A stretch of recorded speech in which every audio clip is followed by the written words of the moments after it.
Highly suspect natural born killers right here in Rock 102.1 KFMA. We have so much that we're going to get to today, including a bunch of different tickets to give away. We'll play some games. Weirdo and Rico will play a game against each other. And, of course, it's Thursday. In 2024, we're going to debut a brand new performance of Rap GPT. Yes, Rap GPT is back. But before we get into all that, Weirdo's been scouring the internet looking for strange things to report on. It's time to get weird with Weirdo. What do you got for us, Weirdo? Now, we live in the desert, so we are not ones that are used to having to get, salt on our cars to keep from rusting, right? Yes, thank God. Yeah, because that seems like a big pain in the ass. But Canada is definitely one that you need it. Lots of snow. And they're having to remind drivers to not let moose lick their cars. This is a thing? This is a thing. I've been searching for moose for years, ever since Red Dead Redemption came out. They're very elusive. You don't see very many of them out in the wild, but in Canada, there's a lot.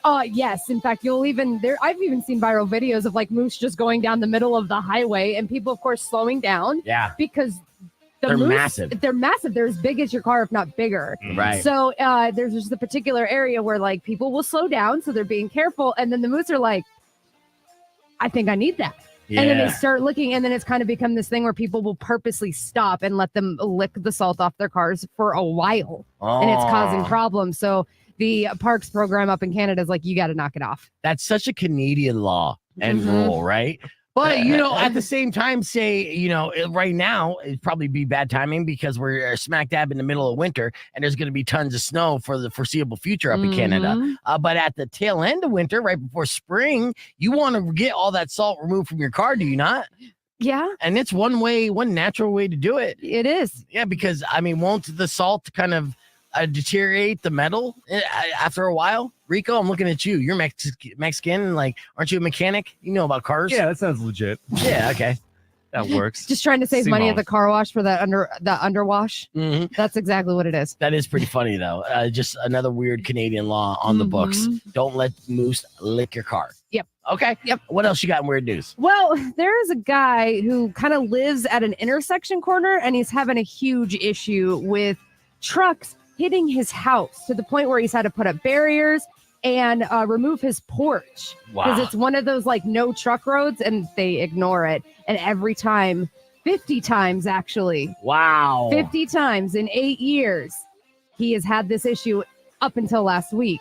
What happened last week? Last week, it happened for the 50th time. And now he is telling, because this is in Pennsylvania, he's like telling PennDOT, he's like, you have got to fix this. Yeah. You have got to figure out how to keep these trucks from coming down this road. Yeah. And did they respond? Are they doing anything? I thought I saw something where along the lines where he's getting paid millions of dollars because of this. No.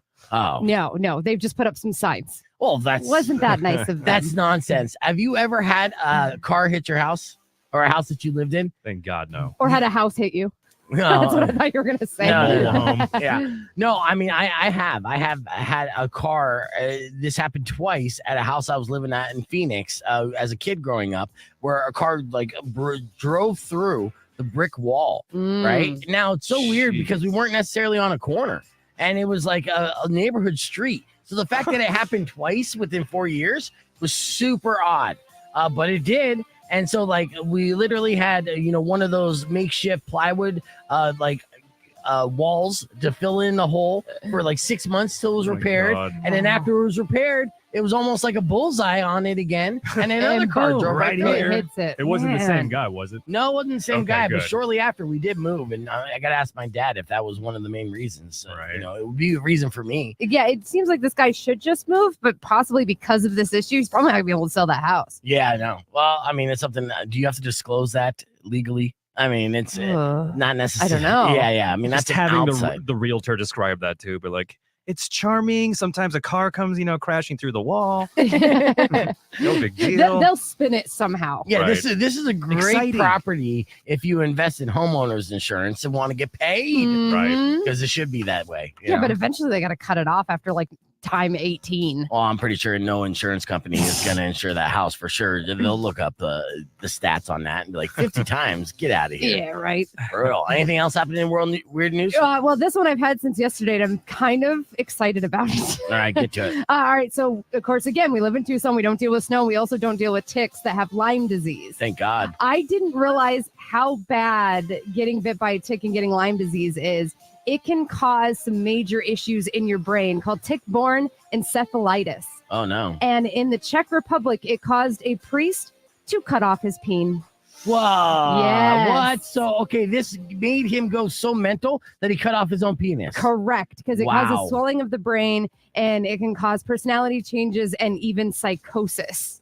Oh, no. So this priest didn't show up to this meeting, and the locals were like, what's going on? They went and showed up. They had to bust down the doors. Paramedics picked him up, and he's just in a pool of blood around his crotch. Oh, no. And of course, they had to put him in a 10-day medically induced coma. Right. And so they didn't know the story. They thought he was attacked. They were like investigating foul play. And then when he finally woke up, he kind of told them what was going on of like, I was really irritated down there and it was just driving me so crazy and just all kinds of damage to the genital area. Were they able to reattach it?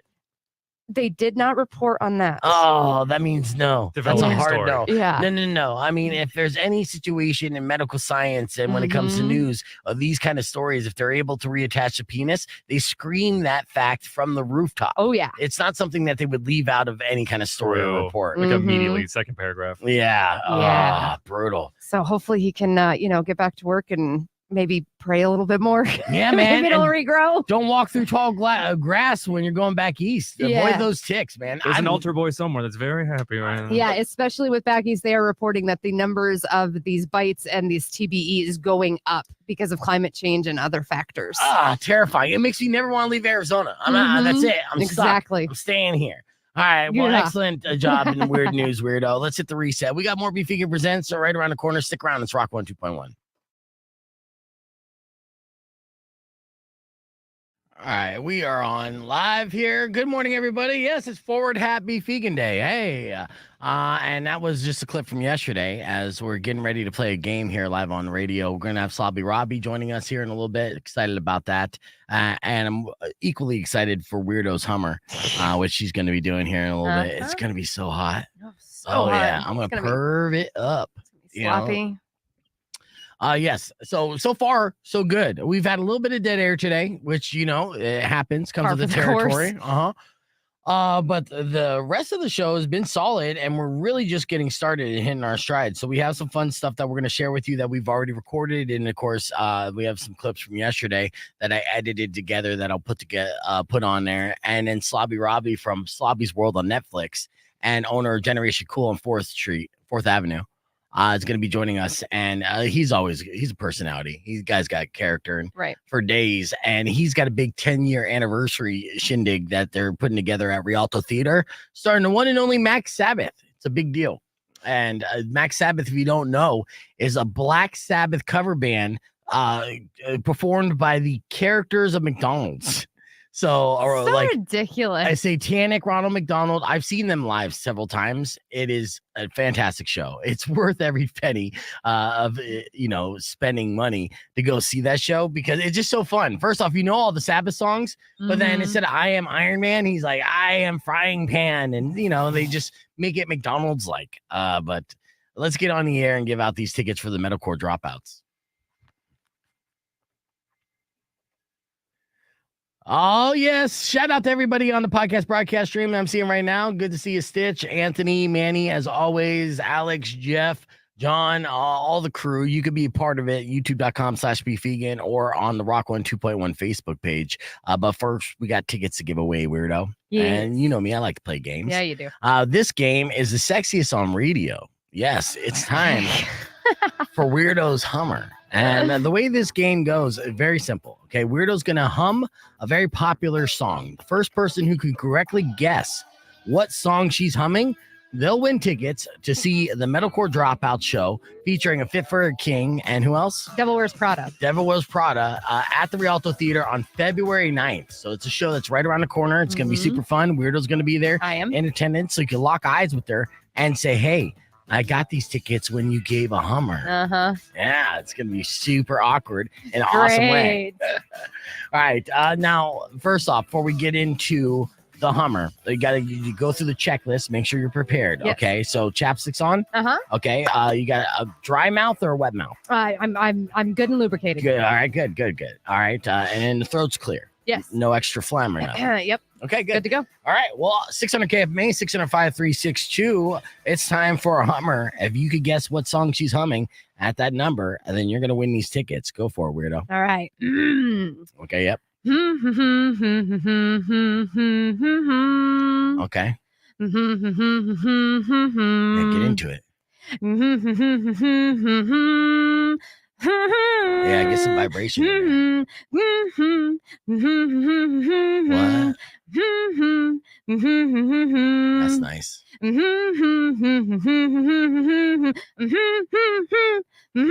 Keep going, yes. Yeah. Gotta love the delay.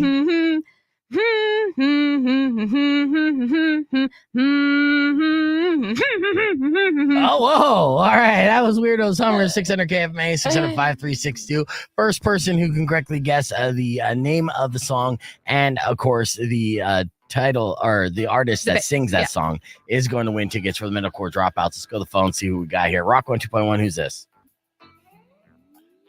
Yo. Hello. You're on the air. What's your name? What?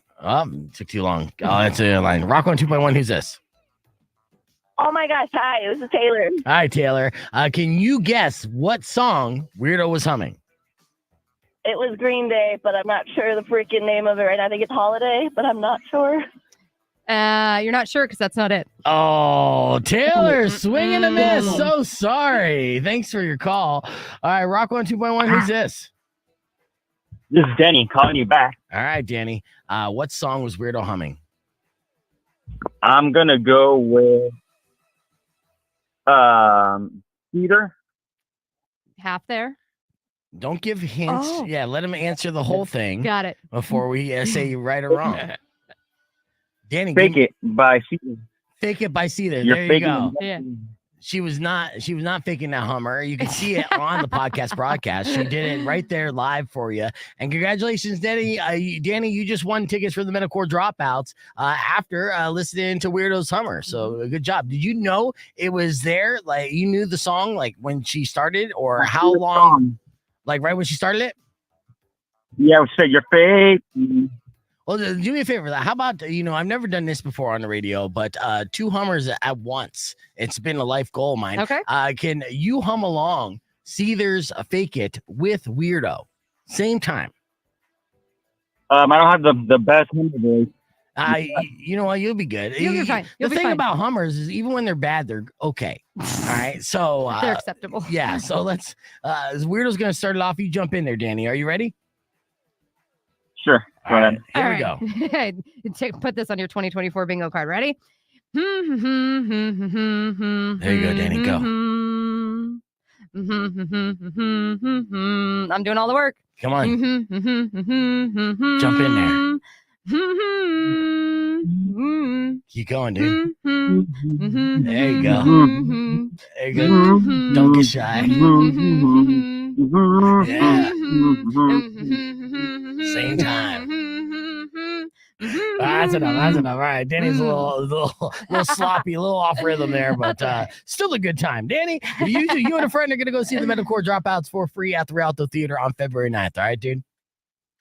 All right. Cool. Yeah, Thank you. No worries. Stay on the line. I'm going to get all your info. For the rest of you, we're going to continue this conversation on the podcast broadcast. You can join us, youtube.com/beefegan, or keep it right here because we got more on the way, including your confession session next on Rock 1 2.1 KFMA. Clear. All right. So as I get Danny's information there, we a little shy in the Hummer, huh? First time giving a Hummer there, Danny? Yeah. Yeah. It was kind of awkward, but Awkward is my middle name. I love awkward. All right. All right. Everybody on the stream, we gossiped about wrestling gossip and marked out with Chris Jericho's drama earlier today. It was fascinating. In case you missed it, one little something like this. Check it out. What you think about this song? Do you love it? Do you hate it? Is it meh? What's your opinion of it? Obviously, I'm connected to this song, And even, that's what I like about music, because there is no wrong answer. It's subjective to, Right. How's it make you feel? How's it connect? For whatever reason, their songs in their catalog connects to me. And, it's a little bit of that dark sunshine, something that on the surface sounds so pretty. And then underneath is so kind of like dark and brooding and, like sad or angry, like that kind of deal. I feel like it just resonates with me, and I think it defines the country a little bit. Look at you getting in touch with your emotions. Good job. First off, I'm a very emotional bitch. You should know that by now. Come on. I mean, I get watery-eyed every time I see a Pixar film. You want to mark out with some wrestling gossip? I do. Okay, I need to catch up on that. Yeah, here's the deal. This is some good tea. It's some really good tea. Now, right now, Chris Jericho is getting basically slaughtered online, and his public perception has now been turning for the negative. Okay, and it all started on around Christmas time, New Year's Eve-ish, when Chris Jericho took to Twitter and drunkenly, assumingly, because Chris Jericho definitely has a storied history of drinking a little too much and having an issue there. Now, he's a rock star in Fozzy, and of course, wrestling. Sometimes he fills his cup up a little too much. And there's been plenty of stories over the past 20 years of Chris Jericho basically making mistakes while being inebriated. Okay. Now, that makes sense. He took to Twitter, which is always a bad idea, when he's drunk, and he's kind of running his mouth about NDAs, talking about the CM Punk situation still for whatever reason. Now, when that happened, it opened up a can of worms, and people started pointing out the hypocrisy that Chris Jericho was stating when he said he never had to sign his DNA or NDA. Yeah.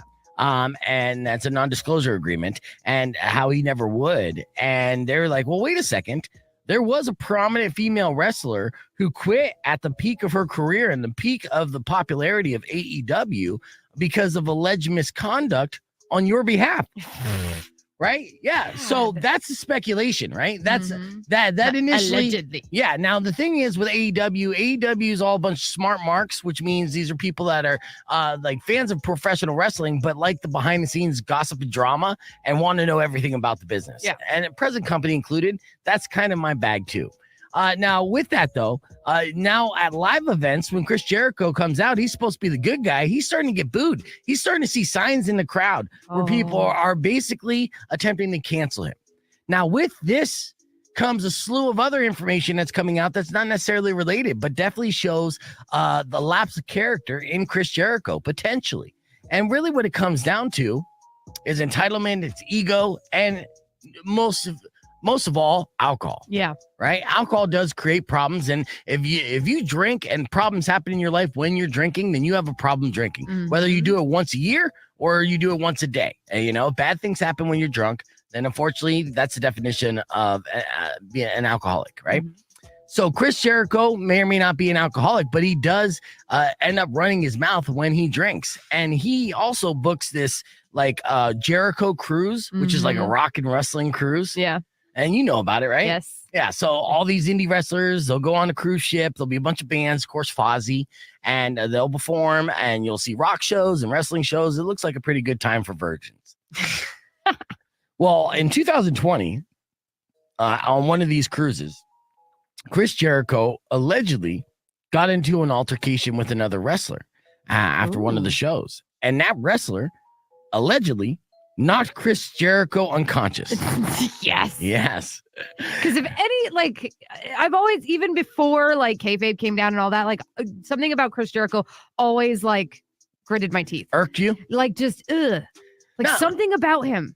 I did like early Jericho. And I mean, honestly, sometimes he wins me over and I go back and forth on him, but I do see when he acts like Judas or a little Judas Priest, I should say. And he does come off as a little bit of a poser, a little too much, right? Yeah. Trying too hard. So of course, when this rumor finally came out, which was just recently, there was speculation online. Who is this professional wrestler who knocked Chris Jericho out? I want to know. Yeah, what happened? Well, as the days proceeded, then it was revealed that the wrestler that ended up knocking out Chris Jericho was none other than MVP. Hell yeah. Yes. Now MVP had a stint with the WWE. Right now he's kind of like a manager, still in great shape. He actually, was arrested and served time in prison before becoming a professional wrestler. Mhm. All right. So his story is a story of redemption, right?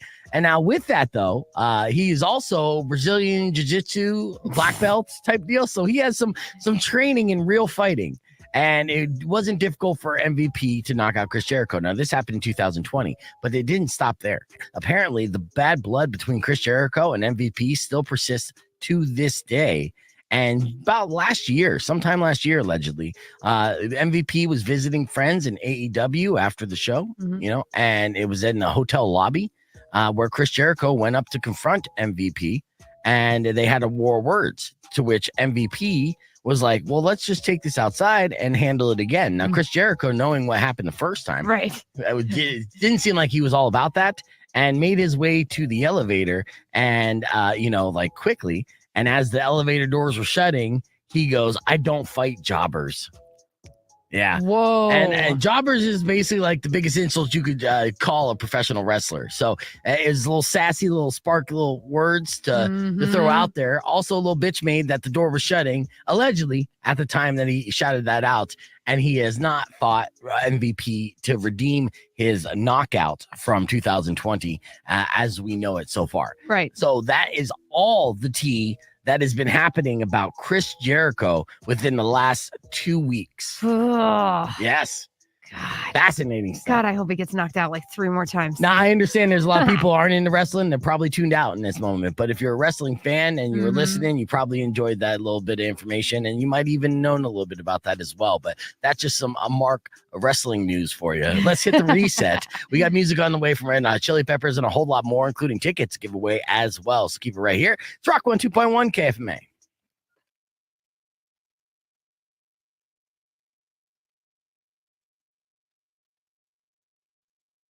That's funny, Jake. You prefer that song?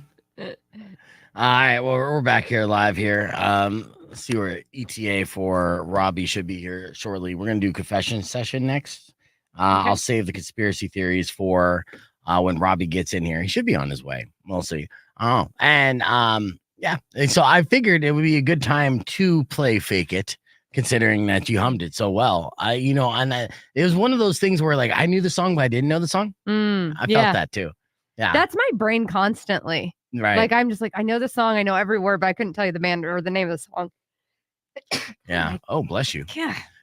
We've this week has been interesting as far as the stuff I posted on YouTube because I've we posted the segment talking about the Wall Street Journal piece on Elon Musk and saying that SpaceX executives assume that he's on drugs or speculate that he's on drugs because of his erratic behavior at some of these meetings. And I reported on that and we posted it and I asked the question and also just jokingly showcased some of the tweets that would seem suspicious. And of course, that's kind of like Elon is a polarizing figure politically. And so you get comments from, people talking about the politics behind it, like this one with propaganda, because he doesn't just blindly follow culture Marxism.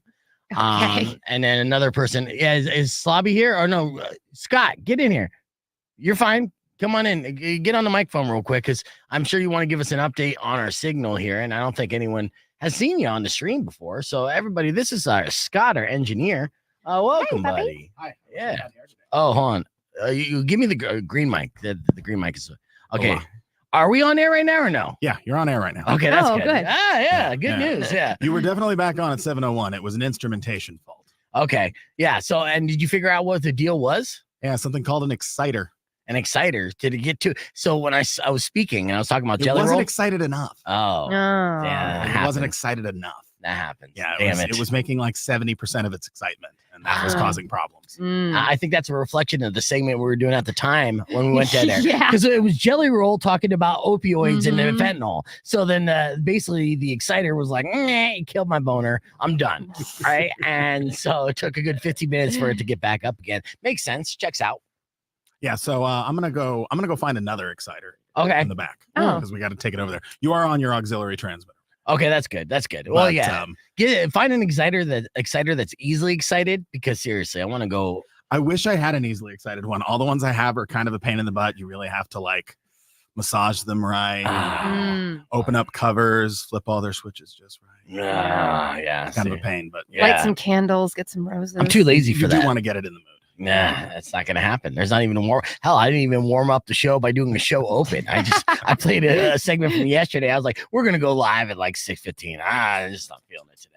But all right, well, I'm gonna let you guys go back to it, but appreciate nice to meet it. everybody. All right, yeah, that's Scott the engineer, everybody. So there you go. You got to see a celebrity in the studio here. And- We're gonna have another his one puppy. here shortly. Slobby Robby should be joining us, but let's get on the air. Rock on 2.1 KFMA. Welcome back to Beef Vegan Presents. It's Friday, so as you know, we have another round of the confession session to share with you. Weirdo's been receiving these emails from our listeners for quite some time, and this is a prime opportunity for you to get a secret off your chest. If it's a burden you've been carrying, you need to free yourself of that burden. Share it with us. Yes. We might even give you some advice or laugh at your pain. And of course, you could do so anonymously. You could do it live by giving us a call if you want as well. 600 KFMA, 600-5362. What's the first confession you got for us, weirdo? All right. My parents bought my son a VR headset for Christmas. 10 minutes after mildly telling them off for spending too much and spoiling him, I was looking up how to get VR porn on it. That's funny. I wonder if they figured it out. I'm sure they did. I'm sure he figured it out. Yeah, and it is everywhere there. I have experienced VR porn, but not with a helmet. I can't come to do that yet. Or I didn't. Whoa. No pun intended. Okay, all right. The poor choice of words, but you know there is a way that when you do see it on your phone, like when you move it around, it moves the camera. Fascinating, the technology. Interesting.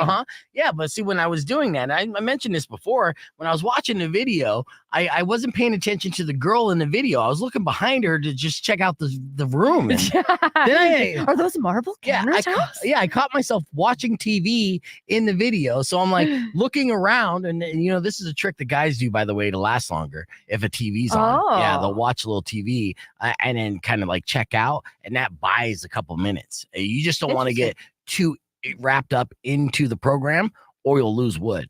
Yeah, that is true. So I've already revealed too much, and it's not my secrets I'm sharing. So give me another confession, weirdo. All right. I'm a part of a group of 6 guys from my neighborhood that meet up once a week. Okay. The rumors about us are split between crime and orgies. We talk about our mental health issues while going on hikes or having coffee at one of our houses. This not being one of the rumored reasons comes up a lot and is why we keep it a secret. I am in 100% support of this.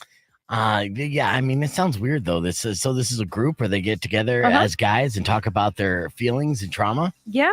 It sounds like a mix between crime and orgies. Honestly, it's a crime against masculinity.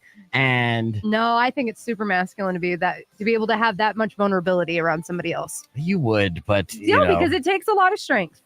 I guess.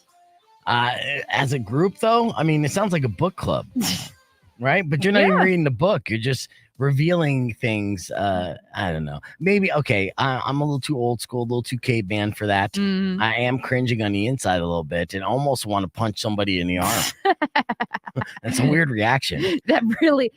Maybe you should find some friends to talk to. Yeah, friends. See? That'd be nice. Yeah. All right, give me another email confession session here. All right, I work as a receptionist in a veterinarian clinic, and when somebody's pet is being put to sleep, we light a candle to let everyone know to be quiet and respectful. That's nice. Had to light a candle today. No pet was dying. I just have a hangover. Okay, that's nice. So it's kind of genius, though. It is. It is. You know, we should have one outside our door here in the studio because we don't have an on-air light. But yeah, that's brilliant. You don't want people to get too loud, so all you do is light the candle, and then you can smell a candle as well. That will help your hangover. So yeah, that's brilliant. And I wouldn't be ashamed of that secret at all. Any more in your confession session today? This week we've had a bit of a theme with butt stuff. Yeah, you know, lots of butt stuff. So with this one, I thought this was fantastic. We nurses know you are lying about how something ended up stuck in your rear. You can't fall on something and have that something penetrate your beehole without causing internal bleeding and bruising. So if there is none, we know you did it yourself. Oh, yeah. So, you cannot fool medical professionals at all. And they've heard that excuse every single time they have to deal with something like this. I slipped and fell down 4 flights of stairs and somehow there was a beer bottle at the end of it. I mean, it's a cliche joke when somebody cheats. Like, what did you trip and then fall down on his D? Yeah. And then that is literally an excuse that people give in the ER when they get something stuck, and that's funny. Yeah, and they know for sure you are lying. Well, for anyone out there that might catch themselves yourself in that situation and you find something stuck, then make sure to, you know, I don't know, move around a little bit to cause some bleeding. So that way it doesn't look too suspicious. Exactly. And maybe they'll believe you. Excellent confession session, weirdo. Let's hit the reset, but we'll keep the conversation moving on the podcast broadcast. Be back with more right after this. It's Rock 102.1 KFMA. I wonder if Slobby, Stonerific Slobby, forgot our booking, and we booked out 2 weeks in advance, dude. He said I could come at 8:30 to help safe. I don't have to take him, so he doesn't have to take his kids to school today. So he said around 8:30ish is when he could come. I texted him, what's his ETA? We'll see. You know. Let's read some of these comments here. It was a dog. Oh, was there a dog back there? Yeah, Scott's dog. Yeah, Scott brings his dog around. His dog's pretty cool and Very friendly. Yeah, very friendly. It's a good dog, but everywhere he goes, he's bringing his dog. Let's see. Todd says, as the not lawyer of BVP, do not follow any anus advice of be vegan. Be honest with your medical professional. Yes. That's fair. That is very fair. Is that one of the disclaimers we need to add to the show? Yeah. Todd pops in disclaimers. In fact, actually, we haven't seen Todd on the stream all week long, and let's fix that while we're waiting for Slobby as well. So I'm going to send you an invite, Todd. And then we have some awesome videos that I want to share with you too. In fact, actually, let's start with this first one. Oh, wait, hold on. I was still reading comments from Elon Musk. Stop hating and let the man enjoy his well-deserved wealth. There's always going to be someone trying to bring you down when you're up. The bottom is more crowded than the top, which I like that saying. And you're absolutely right on that. And I just love the fact that people are commenting on that, because that's the goal, right? Just to kind of engage as we build our YouTube page and have that conversation. And, you know, I'll listen to it and I agree with a lot of it. You know, essentially that approach to that segment was being sent the naysayer, playing the bad cop, if you will. Because I know Rico, we all know Rico loves Elon Musk. You know, he's on that side. He's on his side. So I had to play devil's advocate in that role and kind of go back and forth. And that's essentially how you create engaging content. And then, of course, I clipped it. I threw it on there for clickbait because Elon definitely is a hashtag that constantly trends and, you know, starting to get people in the conversation. If they want to look at me like the bad guy in that, well, then job well done. Right. Mission accomplished, I should say. Mission accomplished. Let's see. This video is funny and related to this because what Weirdo wrote was this DJ is sure out of a job, and this happened. Do you know when it happened exactly? I mean, it was just on Twitter. I didn't see like a date or anything. Okay. Here, just let me get it ready. Now, I've DJ'd many like public events and whatnot. You know, and so I've been in situations where you have technical issues where you accidentally play the wrong song at the wrong time, like at weddings, and that's embarrassing enough. I like seriously die on the inside watching this video, like putting myself in this situation, because this is one of these epic all-time fails that, you know, this person lost a job over. Now there's about to be a flyover, right? It's an NFL Tampa Bay Bucks game. All right. They're about to do the national anthem. Right, as you would do each and every game. Okay, so obviously there's 60,000 people in attendance. It's a big deal. This is what happened. Please rise for our national anthem. Open up the safe, bitches got a lot to say.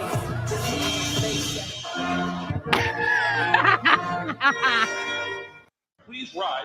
You gotta love that, dude. And there's an audible groan among 60,000 people. There's people that got their hands over their hearts. They're looking at the planes. The flag, digital flag, is waving in the background. And the national anthem starts like this. Open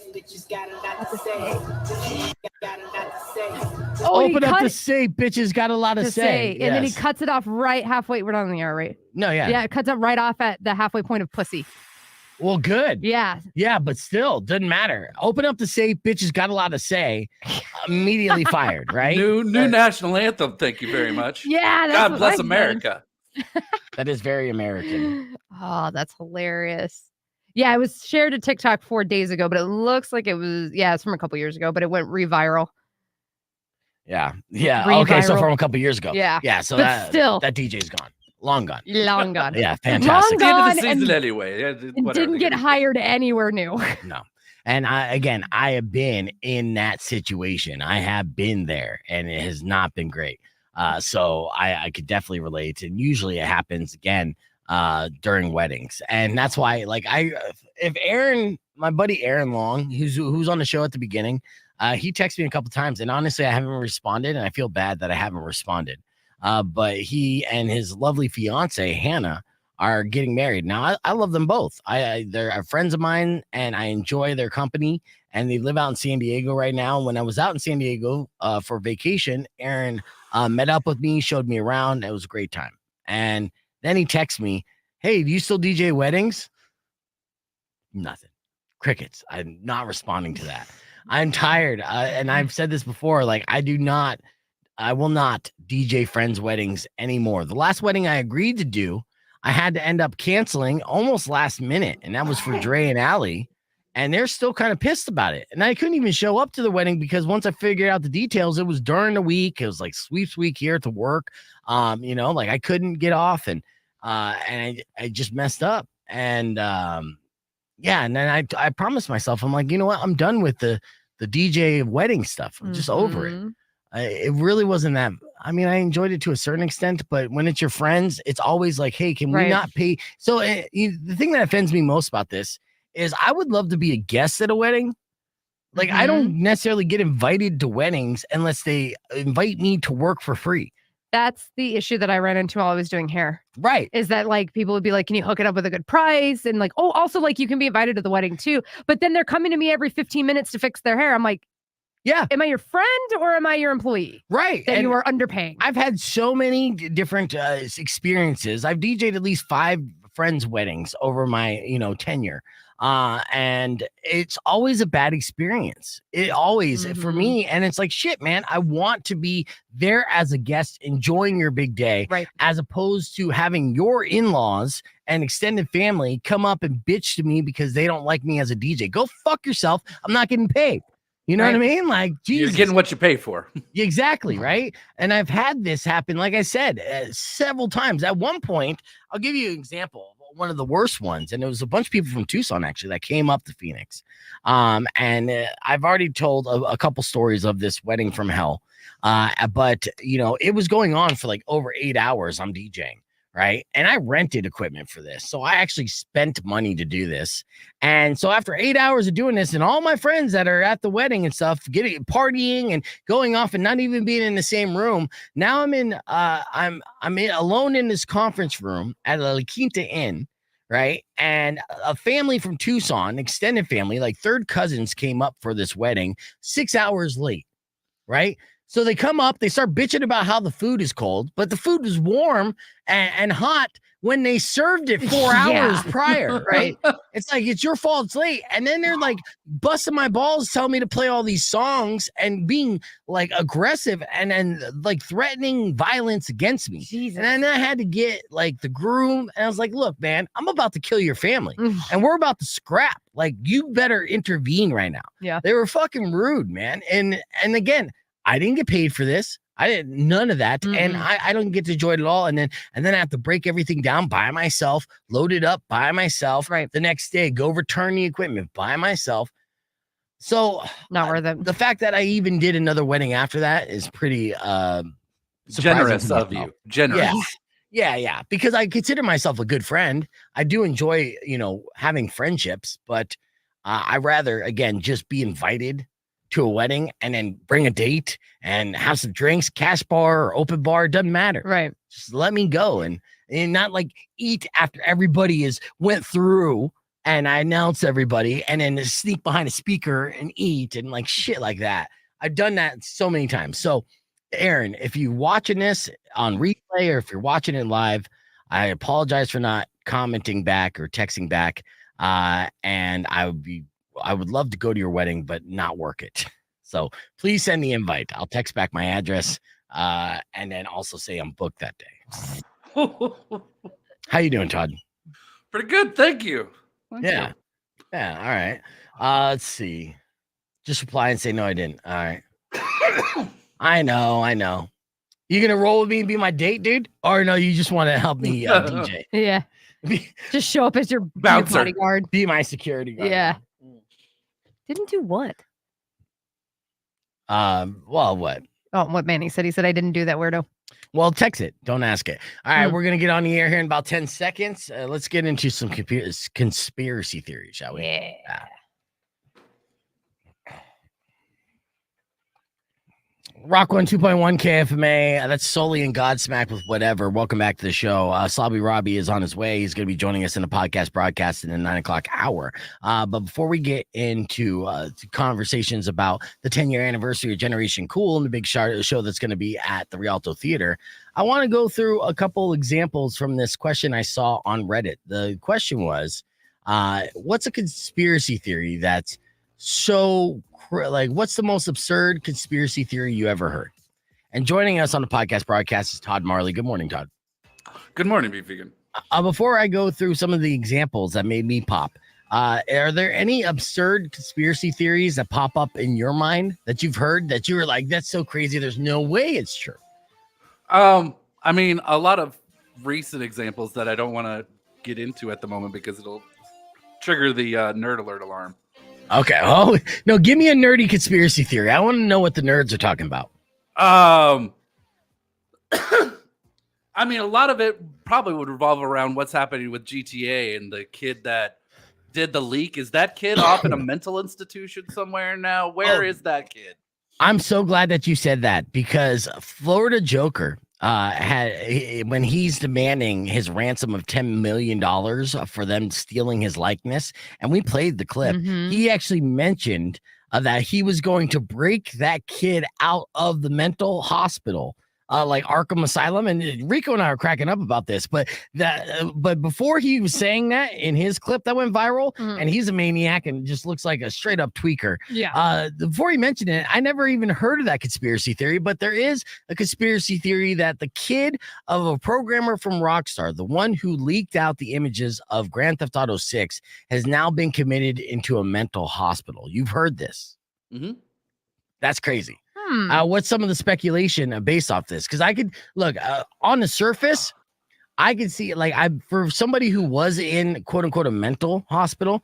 When I was 15 years old, it was a behavioral center or hospital called Charter, and I was there because I was having issues with my parents, and so I understand if this kid is being problematic at home, and they don't want to send him to like a boot camp, that a lot of parents as an option will send them to a behavioral centers, emotional centers like that to seek in-house therapy and then basically live there for a couple weeks while getting that kind of attention. So it's not like unheard of or completely unfathomable, as I try to say that word. What else did you hear about that conspiracy theory? No, you nailed it. There you go. You got it. Yeah. All right. You just said it. Nice. Well, yeah, it's interesting. And it's one way to ground a kid. I'm pretty sure the dad lost his job as well because they didn't want any leaks. And Rockstar is super serious about these leaks, are they not? Very serious. They have lawyers for these things. Right. So is the guy that used to work there, whose kid leaked all this Grand Theft Auto 6 stuff, is he still alive or did he mysteriously die in a car accident 3 weeks later? I'm pretty sure he's still alive and still works for Rockstar. All right, that's good. Oh, and still works for Rockstar. Good. They did not blame him for his, his crazy kid. Okay, so hold on. I'm looking this up, and it just says that it's just a GTA 6 hacker. Yeah. But then they found out that it was the kid of somebody who works for them? Yes. Welcome to the party, weirdo. No. I'm catching up or whatever, but apparently this kid had issues before. Well, obviously. So, right. Well, look. Hold on. Having issues before and anything in the past, whatever. You're not getting thrown in there. There is no kid on the planet with a cell phone in their pocket that gets put in front of that video that isn't attempting to record it. If I was in that room, I would take a shot. I would take that shot because that's worth it. That if you get that, yeah, you got it. You're famous. All right then. Yeah, you're famous, but you don't really get anything from it. And I think it's, it says a lot. Now, look, there's a lot of parents out there of teenagers, and some teenagers, you luck out and they're good, and sometimes they're problematic. I Yeah. know I was an a-hole as a teenager and caused hell for my parents. My daughter has actually been pretty good for me, and I haven't had that karma come back on me. But I could relate to being that kid. And it is a little upsetting because he obviously has enough issues with his own dad where he's, fighting enough to where he risks his dad's career just to leak this information. Yeah. So that's gangster stuff right there.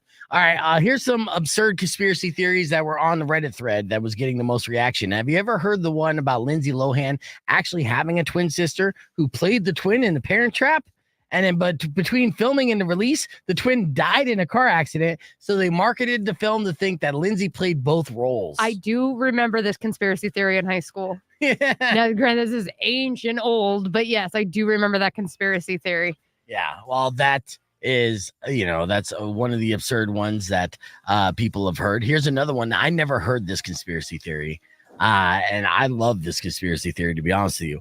It's that the Powerball lottery in the U.S. was created to catch time travelers. What?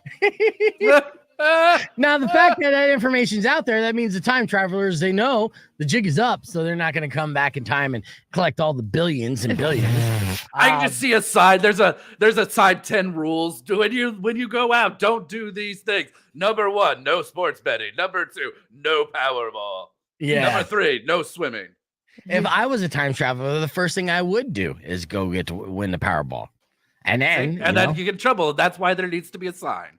Okay, well, that's true. There was another conspiracy theory, and it's not a conspiracy theory. There's an actual article about it where Stephen Hawking, the late Stephen Hawking, who recently has been in the news for nefarious reasons, actually had a party and threw a party for time travelers. For the purpose of time travelers to show up to his party, but nobody showed up. So, Stephen Hawking's being a rational man that he was, just basically in his mind confirmed that there was no such thing as time traveling. What nobody told Stephen Hawking's is that maybe time travelers didn't want to go to a nerd's party. Like, that party's going to suck, dude. There's not going to be any line dancing, All right. Let's see. There's another conspiracy theory that the people whose blood group had a minus after it are descended from the same ape creatures, aren't descended from the same ape creatures as the rest of the world. That the minus proves that our lineage was introduced to the gene pool instead of evolved. So essentially, if you're like O negative, then you're positively alien. I'm B negative. Not how any of that works. Yes. Okay. So that's absurd. Here's another absurd one. The moon is a hologram because the real moon was blown up by nukes, possibly by the Nazis. And we would eventually just all go insane if we looked up in the sky and didn't see a moon. So they had to make a fake one.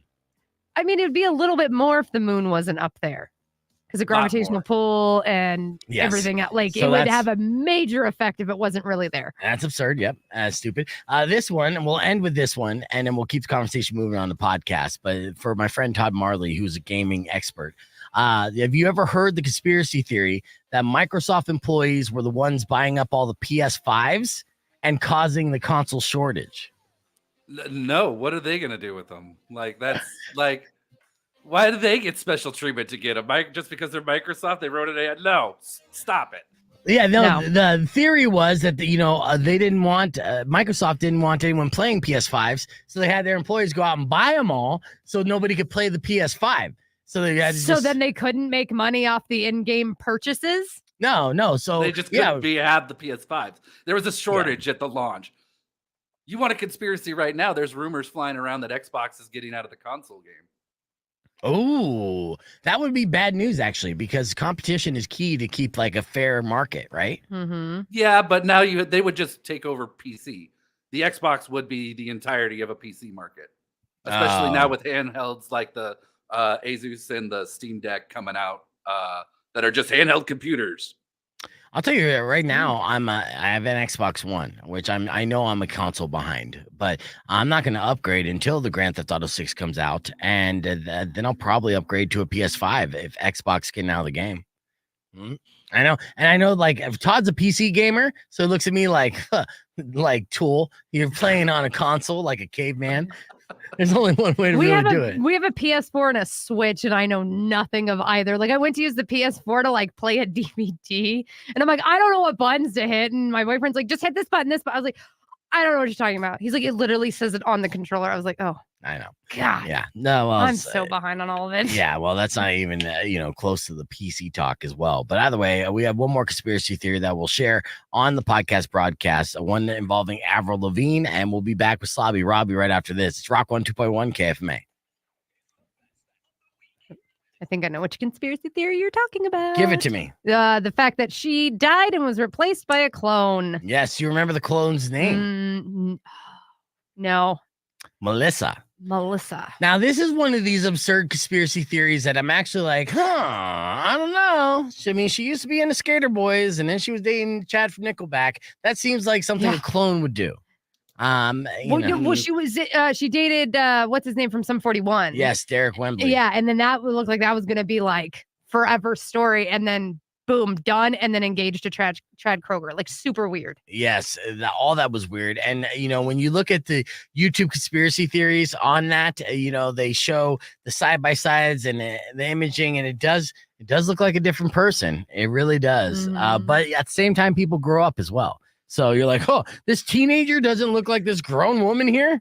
So weird. I know.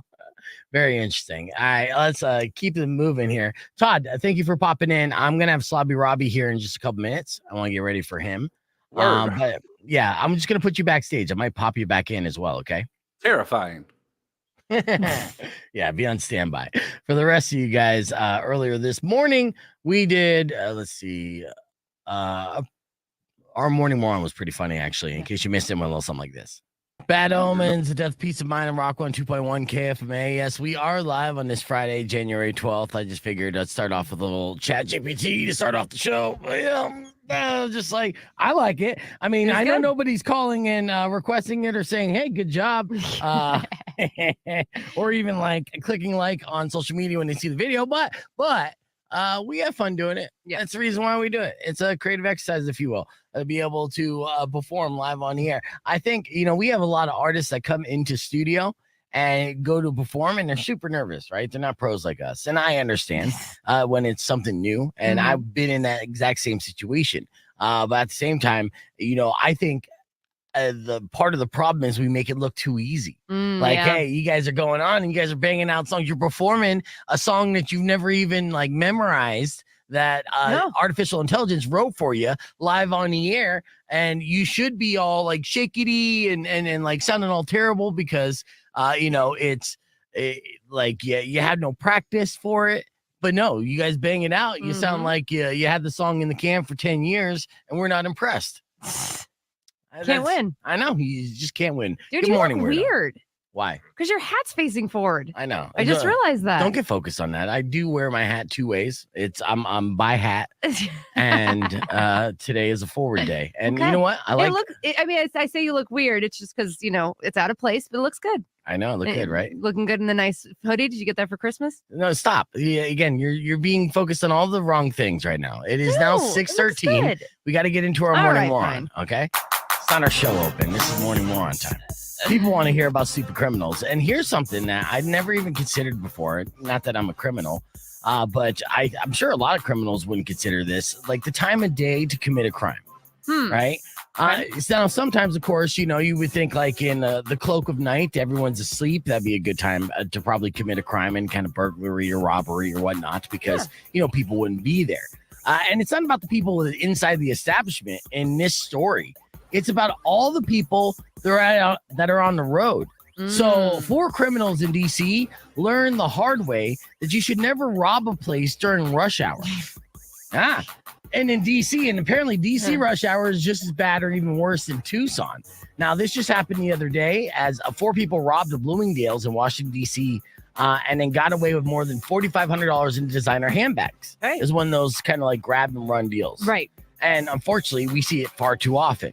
Now, normally, you don't get a follow-up on that. It's just done, right? Like they run and they're gone, and it's just too quick for anyone to respond, and it was just like a blur. So hopefully, they got an image of the thieves, and then they could catch up with them down the line. But if they don't catch them in the act, Right. it's pretty much done. They're just in the wind. Yeah. Now, see, the thing is, these 4 people who did a snatch and grab, they got out the store, no problem. They got in the car, no problem. They drove away, no problem. And then they went to the freeway, problem. Right? And they were just stuck. It was stop and go traffic. Nobody was moving anywhere. And that made it optimal for police to be able to catch them. They literally just combed through vehicles on the freeway until they came up to the vehicle that had the 4 thieves in there, and then arrested all 4 of them and recovered the stolen bags. Could you imagine the conversation in that car while it's all happening? I was thinking, dude, bro, we gotta go. Where the hell do you want me to go? There's nowhere to go. Yeah, I was thinking the exact same thing. And then seeing in the rearview mirror as they're slowly approaching the vehicle, Right. knowing that you guys just caught red-handed and there's nowhere to go. You got cars all around you. Even if you tried to step on it and try to push a car, it would only go into another car. You'd still be stuck. What? And you can't ditch the stuff. Nope. You can't throw that out the window. That's real obvious. Just right there. The police come up and they're like, huh. You got about $4,500 worth of handbags surrounding your vehicle on the freeway. Did you know that? No, I didn't. But you know what? The littering in this town is outrageous. You really need to get on that. Or you try to get the drivers around you to roll down your windows. Bro, I got something for you. Just put it in your car. It'll be fine. Yeah. No. Well, unfortunately, none of those scenarios happened for the 4 thieves, which was good news for Bloomingdale's and I guess the justice system. The thieves were charged with grand larceny, conspiracy to commit larceny, and larceny with intent to sell. Unfortunately, no traffic violations. I felt like they could have threw in 1 or 2 Right. on top as like a little cherry on the criminal Sunday. But either way, robbing a store during rush hour makes these 4 people today's morning moron.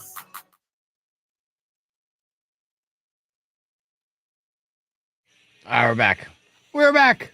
Whee! Sorry, just doing a little house cleaning and getting ready for our beef tip and everything else a little bit later. Got some videos to share as well.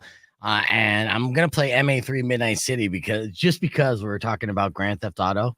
So that's like the anthem for Grand Theft Auto 5. And it makes me listening to that song. And I know it's too alternative, but it's in the 9 o'clock hour, so I can get away with it. Listening to that song every single time just makes me think of Grand Theft Auto 5. It's great. All right, let's see everybody on here. Earlier this morning, we had dead air right when we were playing audio clips of Jelly Roll talking about the opioid crisis. It was amazing too, what he was able to say. But let me do this tease real quick.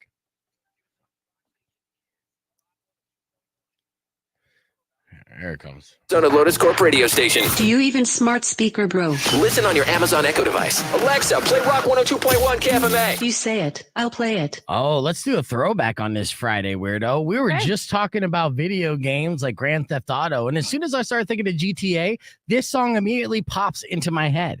It was the anthem, the theme song for Grand Theft Auto 5 by MA3. It's called Midnight City. Turn it up. It's Rock 102.1. All right, you didn't get to hear the sound in the background as I was doing it, but trust me, on the FM side, sounded really cool. Okay. Yeah. I trust you. Yes, Todd. What? No. No, I thought you were waving. You're backstage again. Sorry. Help! I thought he was gonna give me a correction or oh, excuse me.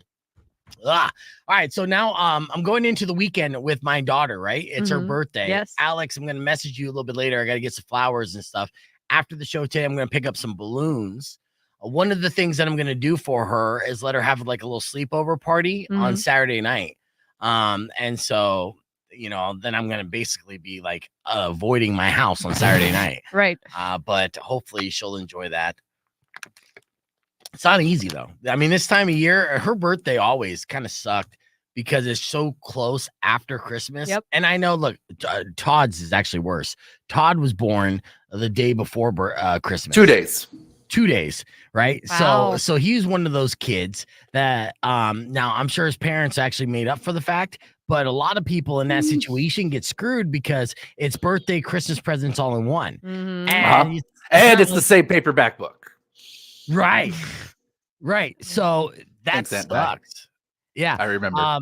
Yeah, I know. But my daughter, even though she's not that close to December 25th, still close enough to where financially I just not necessarily recovered to go all into another. I mean, hell, it's not even, she's on the 14th, her birthday. So it's like a day before payday.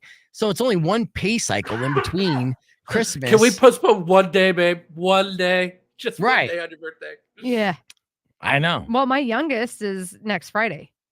So Okay. yeah, so that we've always kind of had that issue too of like, oh my God, we got through the holidays. And then it's like, now we got to start planning for a bloody birthday party. God damn it. Like, yeah, it's just close enough that it's like, shit.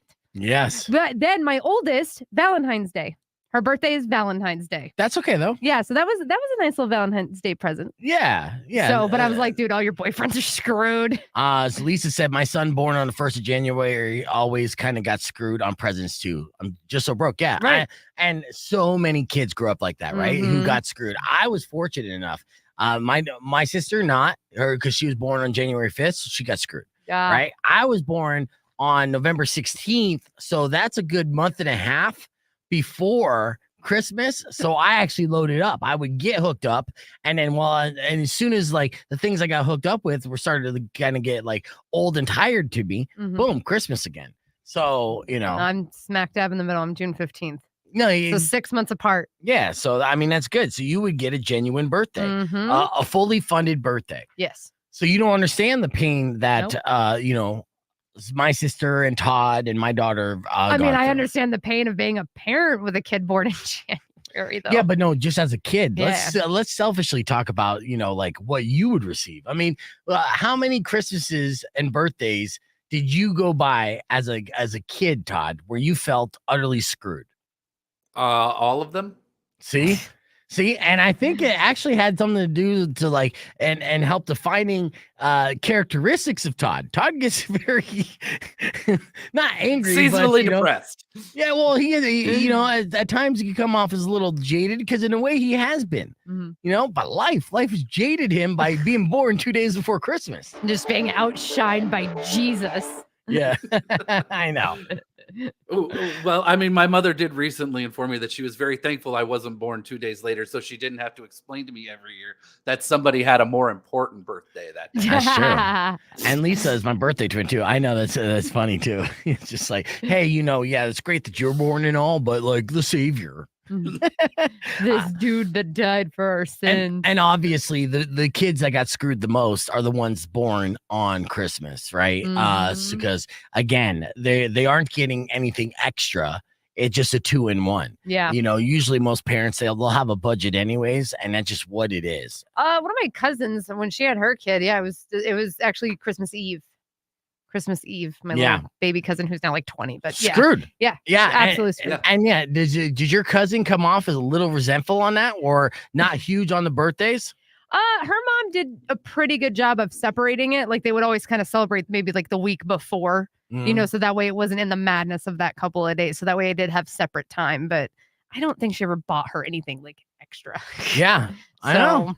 I feel for that. I mean, that's very Todd-like.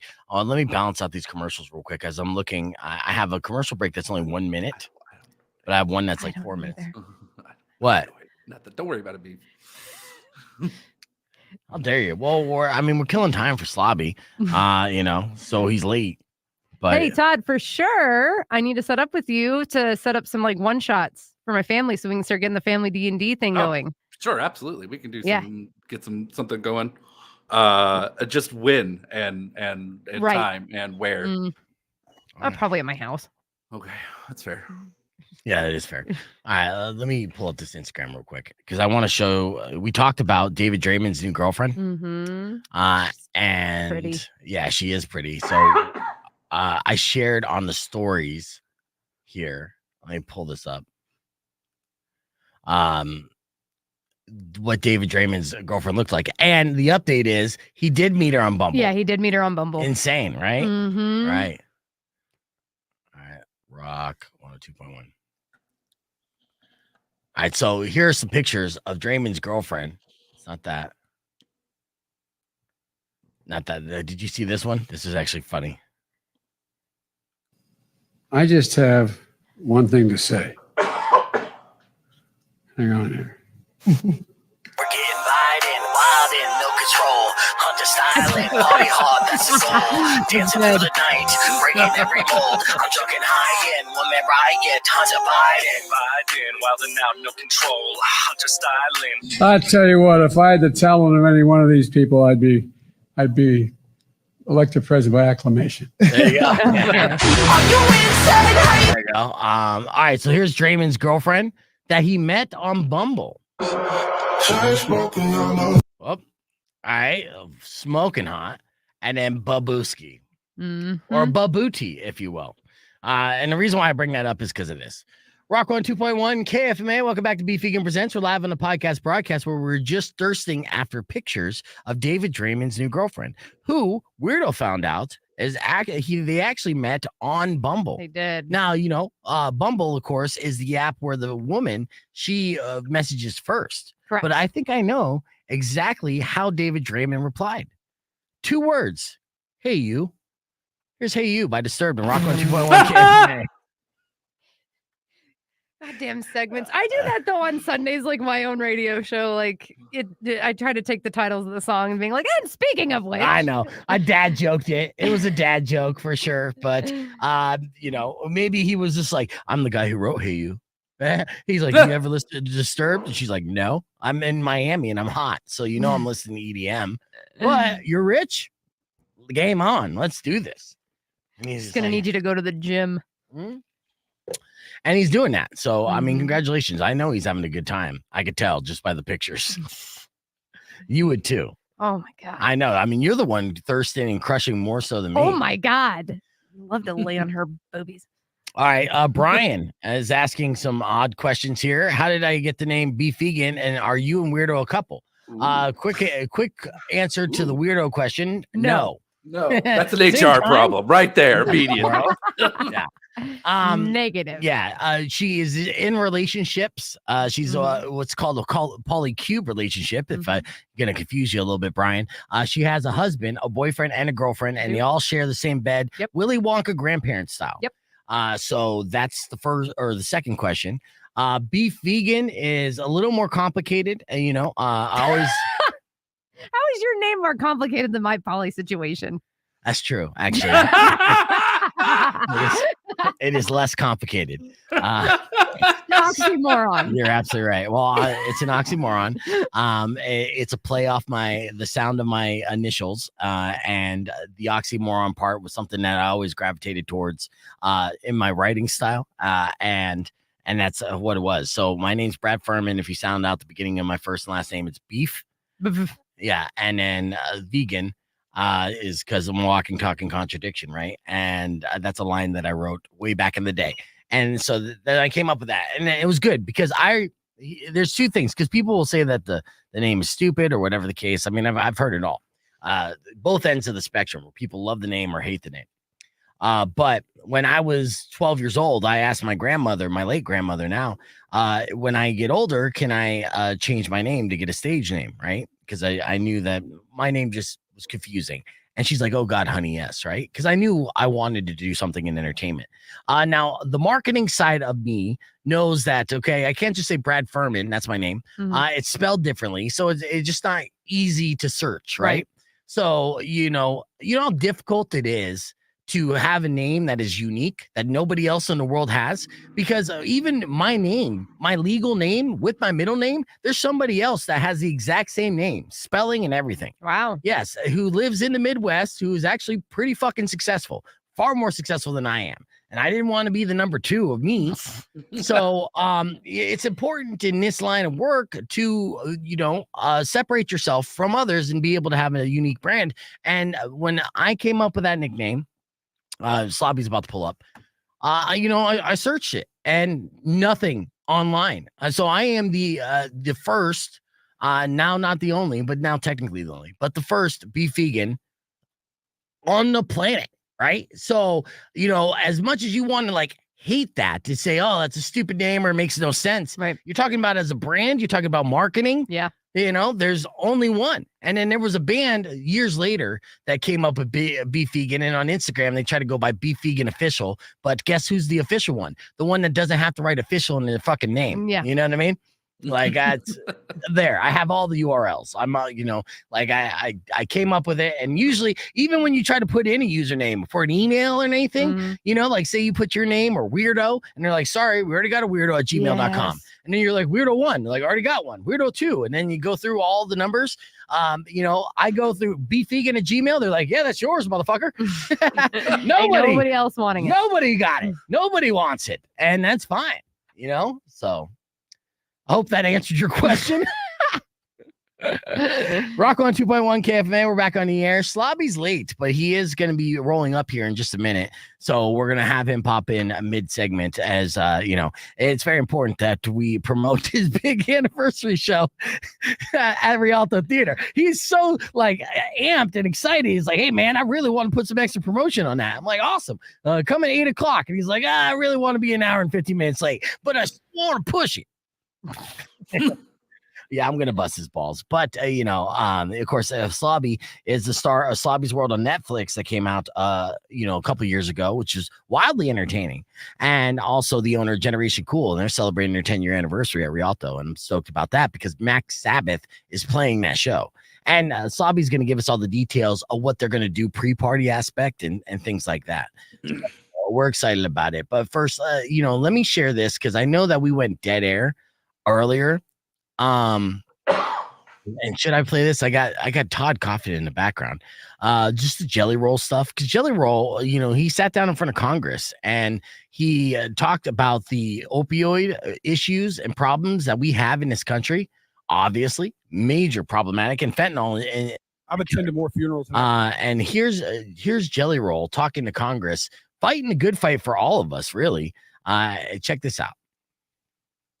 I've attended more funerals than I care to share with y'all. This committee, I could sit here and cry for days about the caskets I've carried of people I loved dearly, deeply, in my soul, good people, not just drug addicts, uncles, friends, cousins, normal people. Some people that just got in a car wreck and started taking a pain pill to manage it. One thing led to the other. And how fast it spirals out of control, I don't think people truly understand. Yeah, that's Jelly Roll there. As he's in front of the Congress talking about that, and just even his accent and his passion and delivery, hopefully made some kind of impact. Now, unfortunately, it's a fight that we have been trying to fight here as a nation for over a decade now, but it's well funded. And I think that's the issue. Here's one last closing statement from Slobby before we keep things moving and welcome Valdez into the show as well. He talks about how his own family is affected by the drug crisis. And he really makes it personal with this clip when talking about his 15-year-old daughter. Check this out. I believed when I sold drugs genuinely that selling drugs was a victimless crime. I truly believe that, y'all. My father always told me what doesn't get you in the wash will get you in the rinse. Now I have a 15-year-old daughter whose mother is a drug addict. Every day I get to look in the eyes of a victim in my household of the effects of drugs every single day. And every single day I have to wonder, me and my wife, if today will be the day that I have to tell my daughter that her mother became a part of the national statistic. Yep. And heartbreaking. Yeah, it is heartbreaking and very relatable. I just wanted to shout out Jelly Roll for doing that. And, it's been a hell of a year for Jelly Roll. And I feel like he's just basically trying to make up for lost time. All the time that he was doing bad, now he's trying to be the best person on the planet. Yeah. To a point where it's like, come on, man, leave some generosity and kindness for the rest of us. Right. All right. We're keeping the conversation moving on podcast broadcast. Valdez is joining us. Slobby Robby's in studio, so stick around. It's Rock 102.1 KFMA, or join us on youtube.com/beefvegan. All right, let me get this situated. Slobby's here. Valdez is here too. So there's Valdez. I got to get Slobby in studio. And in fact, Valdez, can you go grab Slobby Robby? Okay. All right. And for the rest of you guys, we did F My Life. And Todd, I'm going to put you backstage as well. All right. Rest of you, we did F My Life earlier this morning. It was a good one. In case you missed it, it went a little something like this. Check it out. Did you get caught self-loving by your mom? Awkward. It is awkward. Did you do something that got you fired from your job? I just get stupid. It's fun being stupid. Don't hide this in vain. Let us laugh at your pain. Call 600-KFMA right away. I promise we won't embarrass you. Because Beef Vegan presents F F my life. F my life. F my life. Yes, it's time for another edition of Your F My Life. These are unfortunate situations. Email to us at beefegan@kfma.com, subject line FML. But of course, if you have an F My Life you care to share on the air, you can give us a call right now at 600-KFMA, that's 600-5362. And if Weirdo and I agree your life is F, we'll hook you up with either tickets to the Metalcore Dropout Show or a $20 gift certificate to Catalina Craft Pizza located on Oracle, north of McGee. Are you ready for these F My Life? I am. All right, good. This is a great way to start off a Friday, kick off the weekend. Jose wrote to me and he said, I've been looking for a new job for a while now after being at my current job for 6 years. I was offered an interview for a job I was really excited about, and I went to text my girlfriend about the job interview and ended up sending the text to my boss instead. Oh, I guess the cat's out of the bag. that sucks. Yeah. Oh, I hate when I do that, when I just go to fire off a text real fast and it's the wrong person. You do that often? I have done it a few times. Nothing like this kind of big situation, but still end up feeling like an ass. Am I going to get a random text here? Are you trying to bail? I know you got a side hustle happening right now, right? You're going to be working at the salon. No, I'm not trying to bail. I'm going to try to do both. Okay, yeah. You know, you're going to burn a candle from both ends. That'll work out good. That'll be fine. So F My Life for Jose, though? Yes, 100%. All right. I don't think you're going to get fired over this, Jose, but you're definitely a little too excited for an interview. Mhm. Be excited when you get the job. Mhm. All right. Next F My Life email sent to me by Karina. She said, today we had a visit from the bailiffs and police. Turns out my partner had been lying about paying his half of the bills and destroying letters about it. Now I have to find an extra $3,000 during a cost of living crisis and attend court. This all on top of bailiffs forcibly entering and taking most of our things. Whoa. Damn. You ever been with I know that you've been with a bunch of garbage guys, Mm-hmm. and not like sanitary officials, but like garbage people, to where they're irresponsible or just maniacs. Have you ever been in a situation like this where you thought your partner was being responsible and then you had to accept and take on their debt? Yes. Really? Yes. See, I knew that I should ask that question because I feel like this is a scenario that you've been through. I mean, something kind of similar. It wasn't bailiffs that showed up, but certainly somebody was looking for my ex. Yeah. Yeah, basically answered the door. Is he here? No. They went through the house anyway. Was it legal or was it street justice? Street justice. Yeah. Yeah. Not good. No. Yep. They were looking for money. Mhm. And I'm like, I know nothing because I didn't know anything.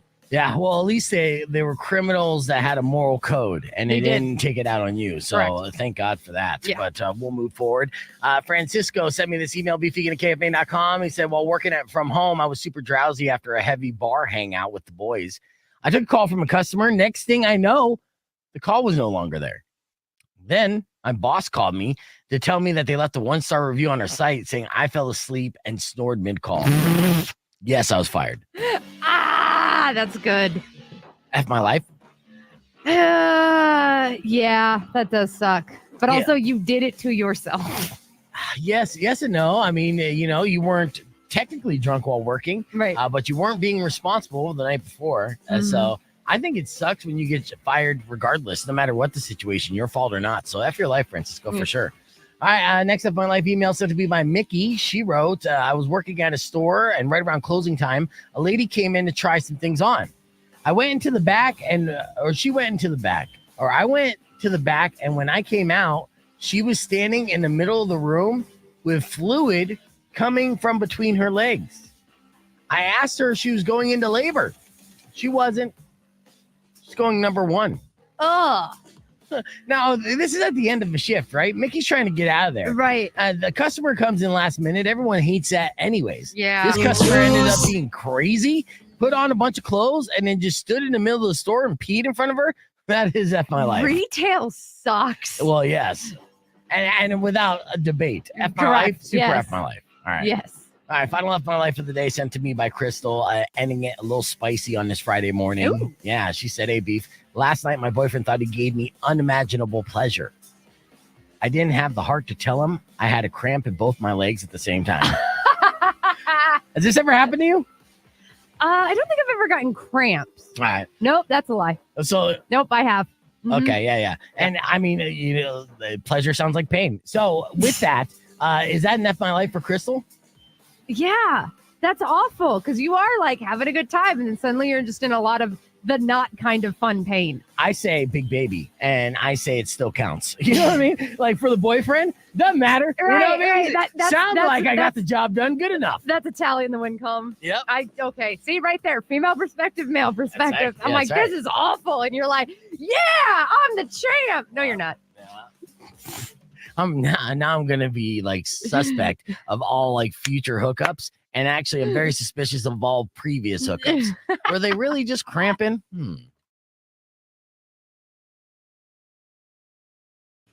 Hey Valdez, now that you're in studio, real quick, drop it. I'm Valdez. I'm Valdez. Sounds good. Slobby Robby, you're joining us too. What's your catchphrase?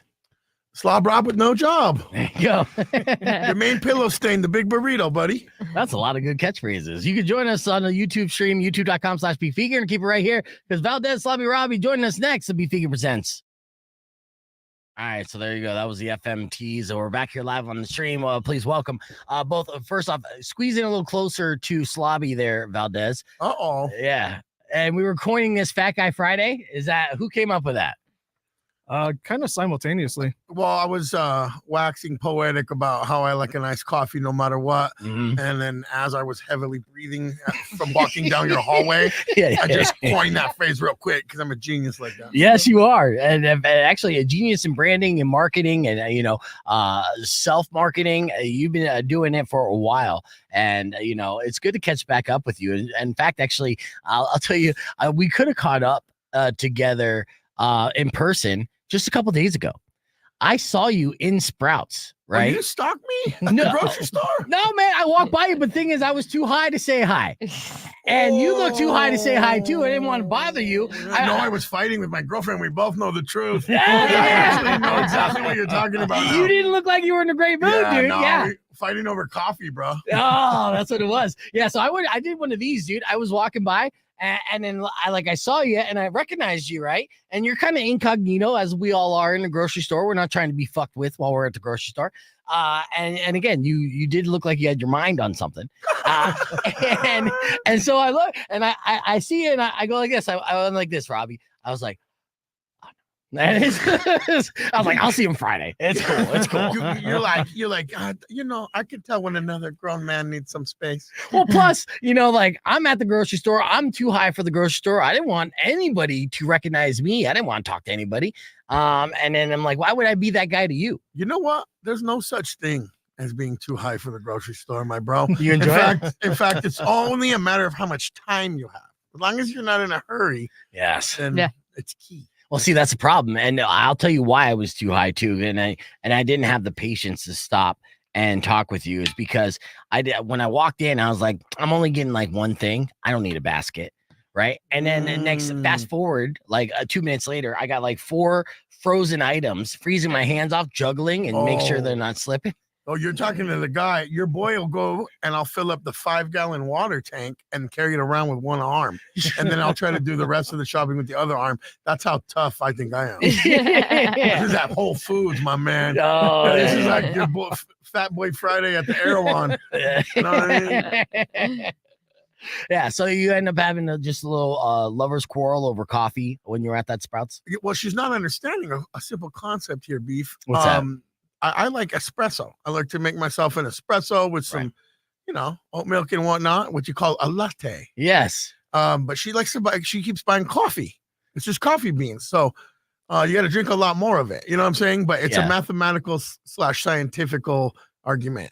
And some people just aren't mathematical or scientific, buddy. So the whole concept is like more abstract and artistic. Yeah, Let's you're like, say that. I have to grind up, and we're the Slobby Robby from Generation Cool and Rock 102.1 KFMA. Welcome back to the show.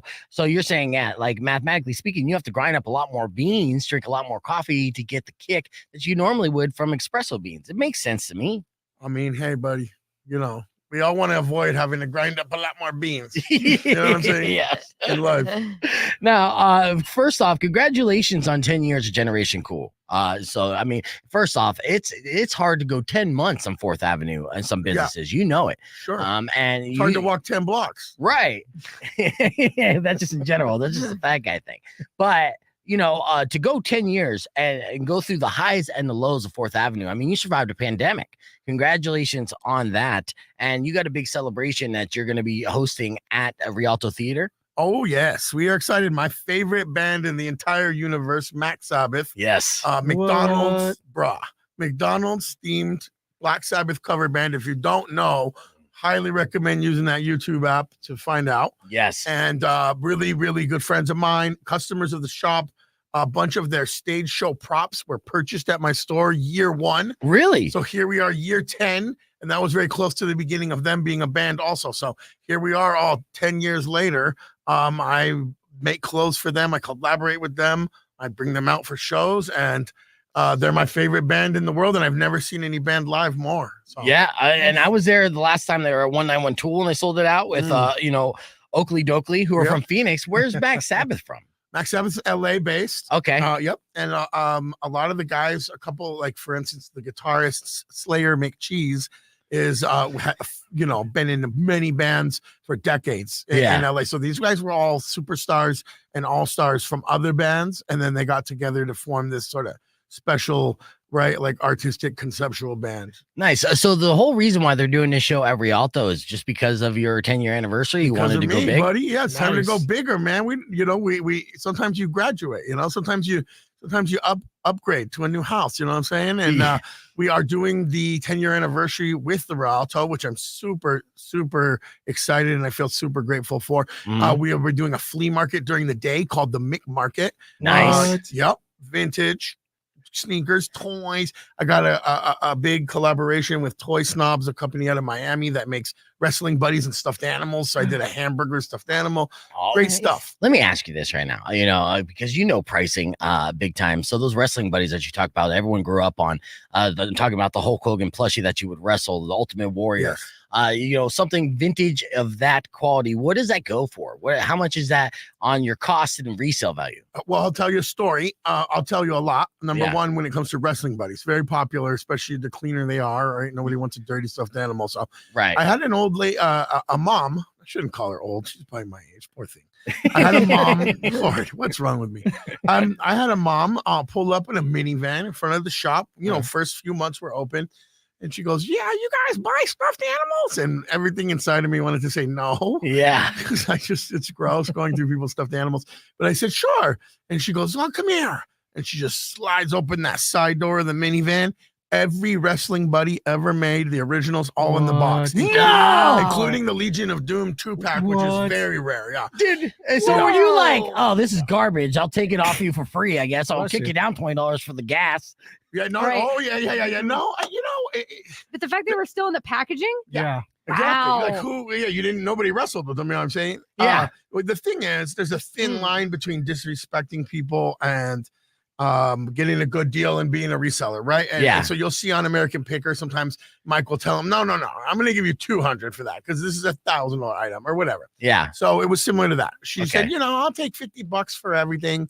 And I said, you know what? Let's do $50 a unit. Yeah. Let's do $50 per stuffed animal because most of them are $200-$300, whatever. Right. At least $100 for even the less desirable. So that's how we did it. I think it was like a $500 transaction, but that Legion of Doom alone back then was $1,000. Yeah, because I don't even recall seeing that. I mean, I've seen it on TV as they do little specials about that, but never in person. Hulk Hogan, Macho Man, and Ultimate Warrior were the three big ones everyone wanted. The $1 Million Man is a very cool one, just because he has the big money signs and the money belt. And, but now I have my own wrestling buddy. Nice. Totally legit with Toy Snobs, and they make them. They're being shipped here right now. They are Hamburglar wrestling buddies. But they're special because he's wearing a Slobby tie with money signs all over it. Nice. That's my little touch on it. And you're going to be selling those ahead of the 10-year anniversary? Yes, sir. Now, with those, since you're very familiar with the originals and basically the consistency and the texture of the original, do they nail it as far as does it feel like a 1980s wrestling buddy? Yes. And ours are actually less cotton and a little more synthetic so they don't stain. And you're a kid, you sleep on that thing, you're gonna wake up with some pillow stains. And we, these guys over at Toy Snobs have perfected it, and they do something a little more of a Speedo material, something a little stretchier that you can wrestle with a little more, and it maintains its color and doesn't, they know what they're doing. These, that's what's the beauty of this sort of pop culture revolution of this like post Comic-Con sort of world that we're in right now. Everybody has figured out over time how to remake this stuff, make it cool, from Super 7 and Reaction to all these great companies. So you can basically make your dreams come true in 2024 when it comes to manufacturing, and you don't even have to go. These are made in the USA. Oh, that's great. Yeah, no, you didn't have to go overseas. So what are the chances we can get a weirdo wrestling buddy made with like little roller skates? He just wants to hump it, dude. Like you could have said yourself, but you chose weirdo, and it's like Nobody wants a Valdez wrestling buddy. Oh, you kidding me? You look cuddly. She looks humpable. Let's call spade a spade here, dude. Like, you guys could both get a wrestling buddy. Brian can get a little pack going, little beef vegan in the middle, get like a 3-pack going, like an LOD package. Yeah, nice. We'll call that lady and have her pick you guys up in her minivan. Well, and the timing of that was perfect too. When you're starting up your business, and you're right there on 4th. The fact that she rolled up, and you're just like, oh my god, now I got pay dirt here for the for next 6 months at the very least. I'm sure those flew off the shelf. Well, actually that was it. That's what we call it, eBay. An eBay lady, because that stuff. I think I remember trying to convince a friend of mine to buy them all as an investment. Yeah, and I swear a year ago he called me and he goes, "Oh, dude, I should have bought those freaking wrestling." And I'm like, dude, I told you. Right. We had them. I have this great photo. I have them all piled up in a pyramid. We just admired them for 2 days, and then maybe $2K on eBay, whatever profit probably. So that's what it was by $2K profit. What do you think? If they were loose, they go great. We've sold them for years and years. Yeah. The box usually goes to a special collector, what we call a final resting place. Yeah. Toy Story style.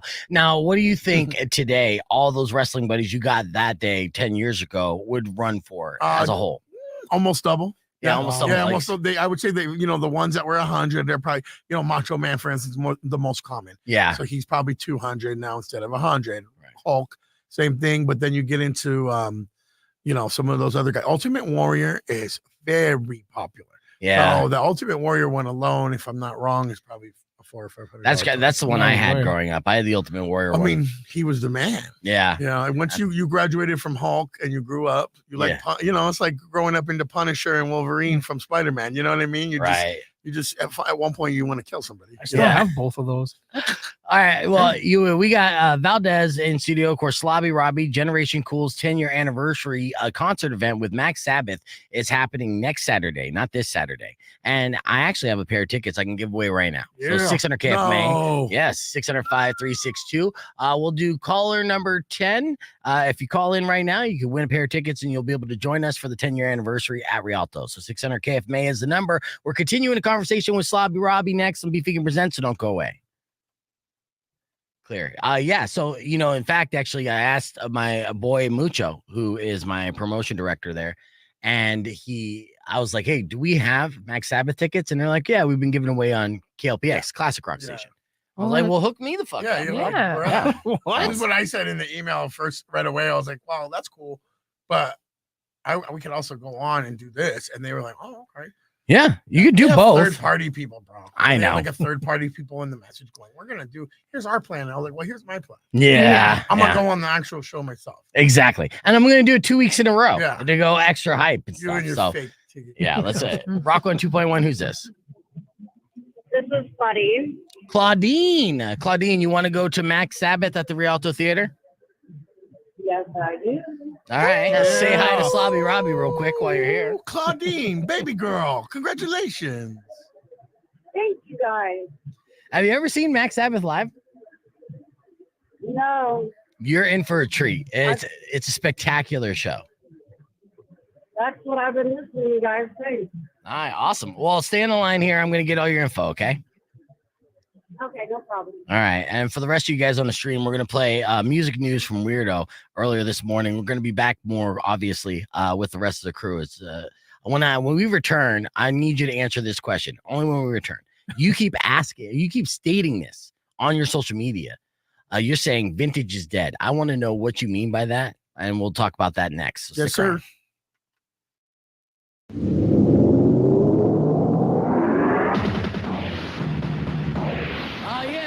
Final 7:45 on Rock 1 2.1 KFMA. Time for all things music news with Weirdo. What do you got for us, Weirdo? Well, Slipknot is back in the headlines because they've had some changes in their lineup. Yes. In the last year. Jay Weinberg. Yeah, especially Jane Weinberg, and that is the key subject to this. Slipknot officially has Funko Pop. Oh, nice. Which is really cool. They've been added to their rock stars list, but they've included Jay Weinberg. Oh no. Who is no longer with the band. Look, I didn't think it took that long to design and release Funko Pops because I know they got Funko Pop-Ups everywhere. Like Herb has a Funko Pop of himself. Powers just got a Funko Pop of himself. Yep. So I thought they were kind of simple. So Jay Weinberg has not been in Slipknot for what, 4 months now? It's been a minute. Yes. It's been a minute. So you would think they had plenty of time to be like, no. Also, they're on average is 8-9 members in the band at one time. Just change the mask and take the drumsticks out of his hand. Yeah, I know. Seems like a simple change. So yes, you can get the new set of 4-inch tall figures, and it's got Clown, and of course guitars Jim Root and Mick Thompson, and basses V-Man, and of course Corey Taylor. Yeah, now I think that's great though, but I think people should run out and get themselves a Jay Weinberg Funko Pop, a limited edition, and they might be worth money someday because they're not going to be in the second run of the Funko Pop of Slipknot's No, band. they are not. Yes. What else you got in music news? Well, David Draymond, after the very interesting year that he had in 2023, had to sell his house, got divorced, lost a dog. Well, his dog died, then got a new dog, then lost it, then got it back. He had a whole year. Yeah. He is starting 2024 off with a gorgeous girlfriend. Oh, nice. Yes. You saw pictures? I did. Okay, so look. Sarah Uli. ULI. Is she famous or something? She is not. She seems to be with a lot of marketing in different big companies. Like right now, she's with a speakers company. Okay. So there's not really any word on how they met, but I imagine at some schmoozy event is how they were able to connect. I wouldn't assume that. Remember, David was very open and honest about being on Bumble. He was literally on dating sites looking for love. And but of course, not for very long because he did ditch him because he was like, it's just nothing but full of scammers and BS. So he was on it for a hot minute and then left. Yeah, he couldn't even say that because, scammers and BS, when everyone that comes across his profile believes that it's a scammer or BS because they wouldn't assume that a platinum certified artist is on Bumble. I guarantee you this is what it was. It wasn't Bumble. I think once word got out that he was using the layman dating services, that somebody reached out to him in his inner circle and said, look, here's a dating service for celebrities because they have those. They have apps for, just the rich and the famous more discreetly. And I'm sure he signed up for that. And this is how he came across this woman. And congratulations. It's good. He was super emo about being single. It definitely he really was offended or affected him. But again, go check her out on Instagram, Sarah_ULI, and she's banging. Okay, so I was going to ask you, how bangable do you think she is? 150,000%. Damn, dude. Really? She's got her? hips. She's got the chest. She's got the whole package. All right, I'm pulling up the Instagram right now. What's her username on Instagram? At Sarah SARAH_ULI. Underscore ULI. Yeah, she was just in Maxim, Australia too. Shut up, really? Uh-huh. All right, Sarah ULI.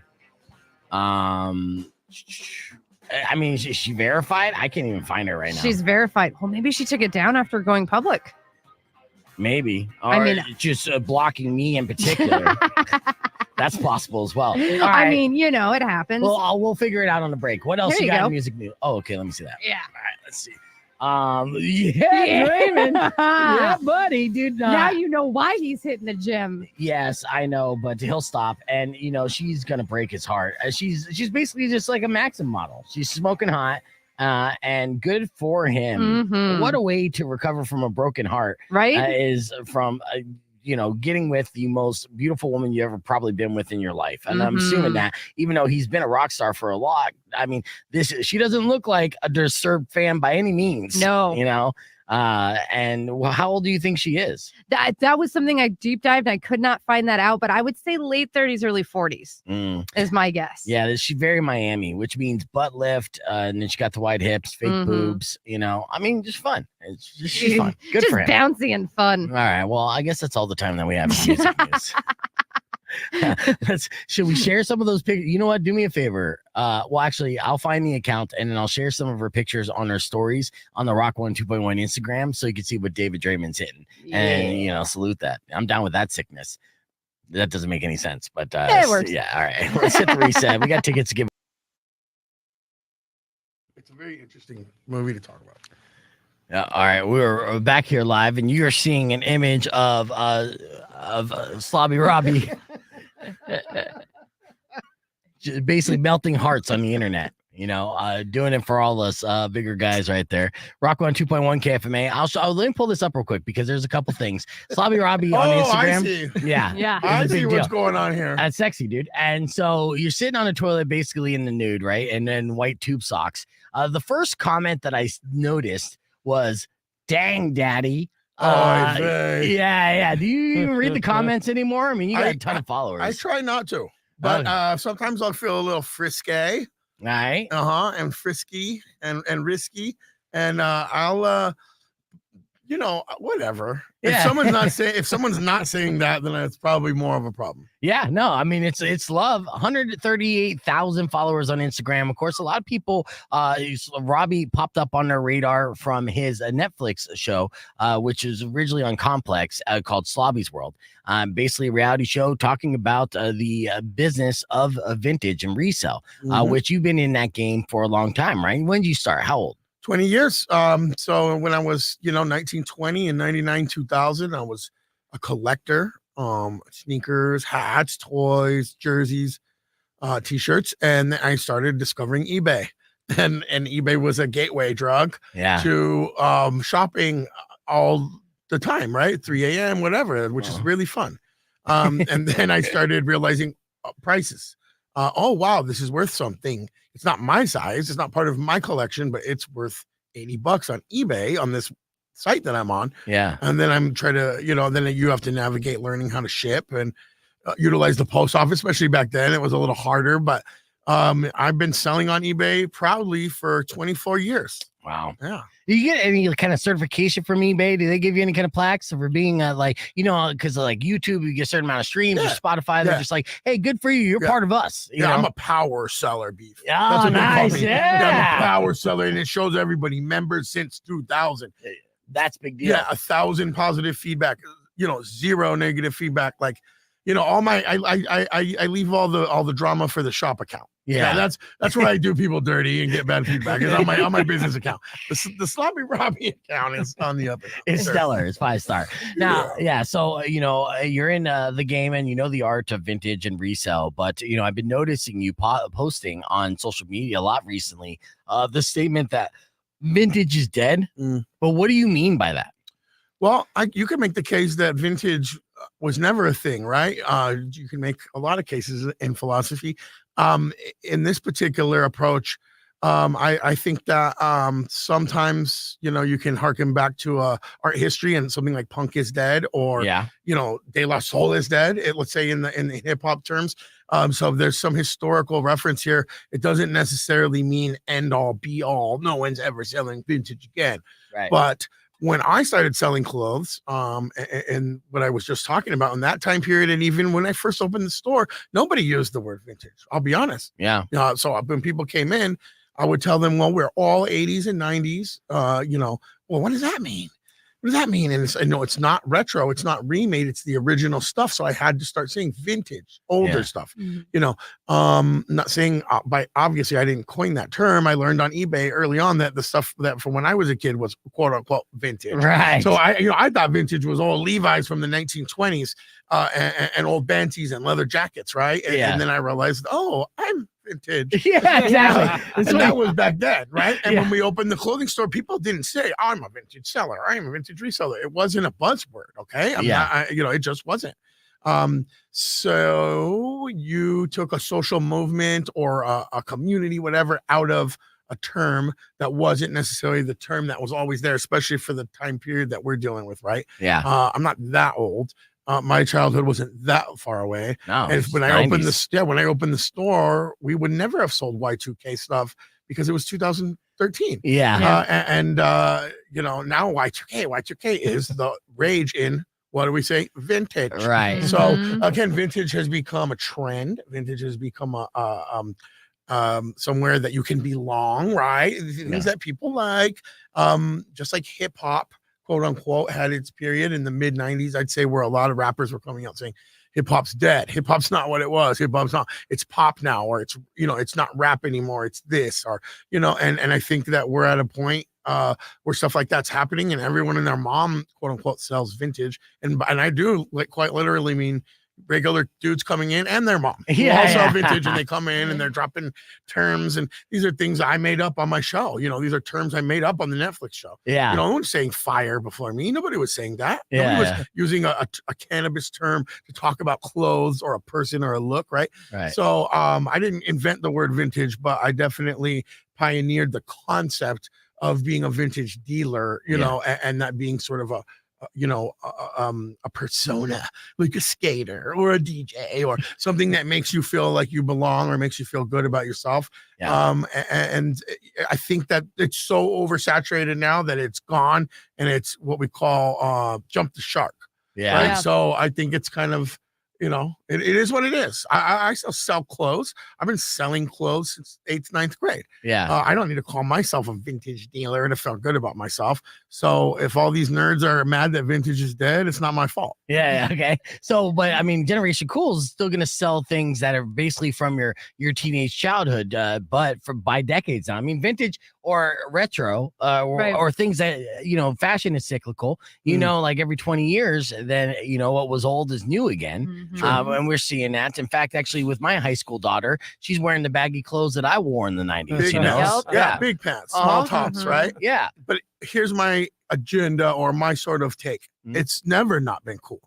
So I only deal with classics. The problem with quote unquote vintage is that it has become fashionable, aka trendy, and then the business itself follows trends. So I don't sell anything now that I didn't sell 10 years ago when we opened. And there's not stuff from 10 years ago when we opened that we don't sell now. So we deal with classics, Adidas jumpsuits, Champion jerseys, classic baseball jerseys, cool snapbacks. All the classic toys we've been talking about all morning. These are the same staples that we've served to the public. We're still serving the same flavors ice cream that we did. Jackets. We don't care when Marvel shirts were trendy and $1,000 shirts. We weren't going to go out and spend $500 each on a bunch of them to look cool or look like we're part of the gang, because we started the gang and we already know who our members are and we know what we do. Yes. Did you have the foresight, though, because you've been in the game for so long, to keep an eye on the current trends and then kind of bank stuff at a low price and just kind of throw it in storage and wait 10 years? Because essentially it's like a wine dealer. It's going to age into. No, I'm not that smart. No. In fact, I like to point out, some of these what we call a mega print Marvel shirt, where it's the entire shirt and it's cut and sewn. $1,000 shirt at one point in time in the world of vintage. I used to sell them for $40, $50, $80, right? And all over print Wolverine, all that's sick. That's an $80 shirt. To us, that was a top shelf shirt, an expensive shirt when we first opened. But during the trend, I was probably underselling them. But we still sell them for $80 now. Because the trend is over. So again, I'm not that guy. I'll be real. I'm not the guy who stashes it and puts it out. All the items we get go out right away. I didn't hoard stuff when Kobe died. I didn't, sell all my Mark and Mindy stuff I've been holding on to for Robin Williams, like a lot of people do. And then they like to brag about it. And, it's sort of like, these social media accounts that thrive on businesses closing, and that's their whole thing, is reporting that someone closed.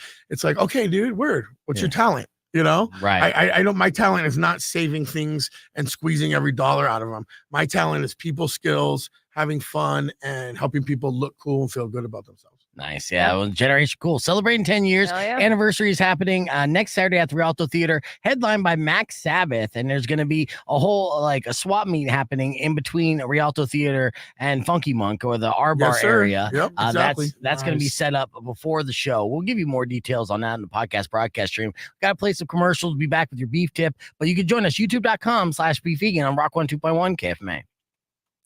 Clear. Excellent. And that's always been that's always been my argument. I've always thrifted. I thrifted because we were poor. And now like that's the whole trend now to be able to do that. But like that's always the stuff that I was looking for like the 90s and kind of early 2000s stuff that I could not afford back in the day.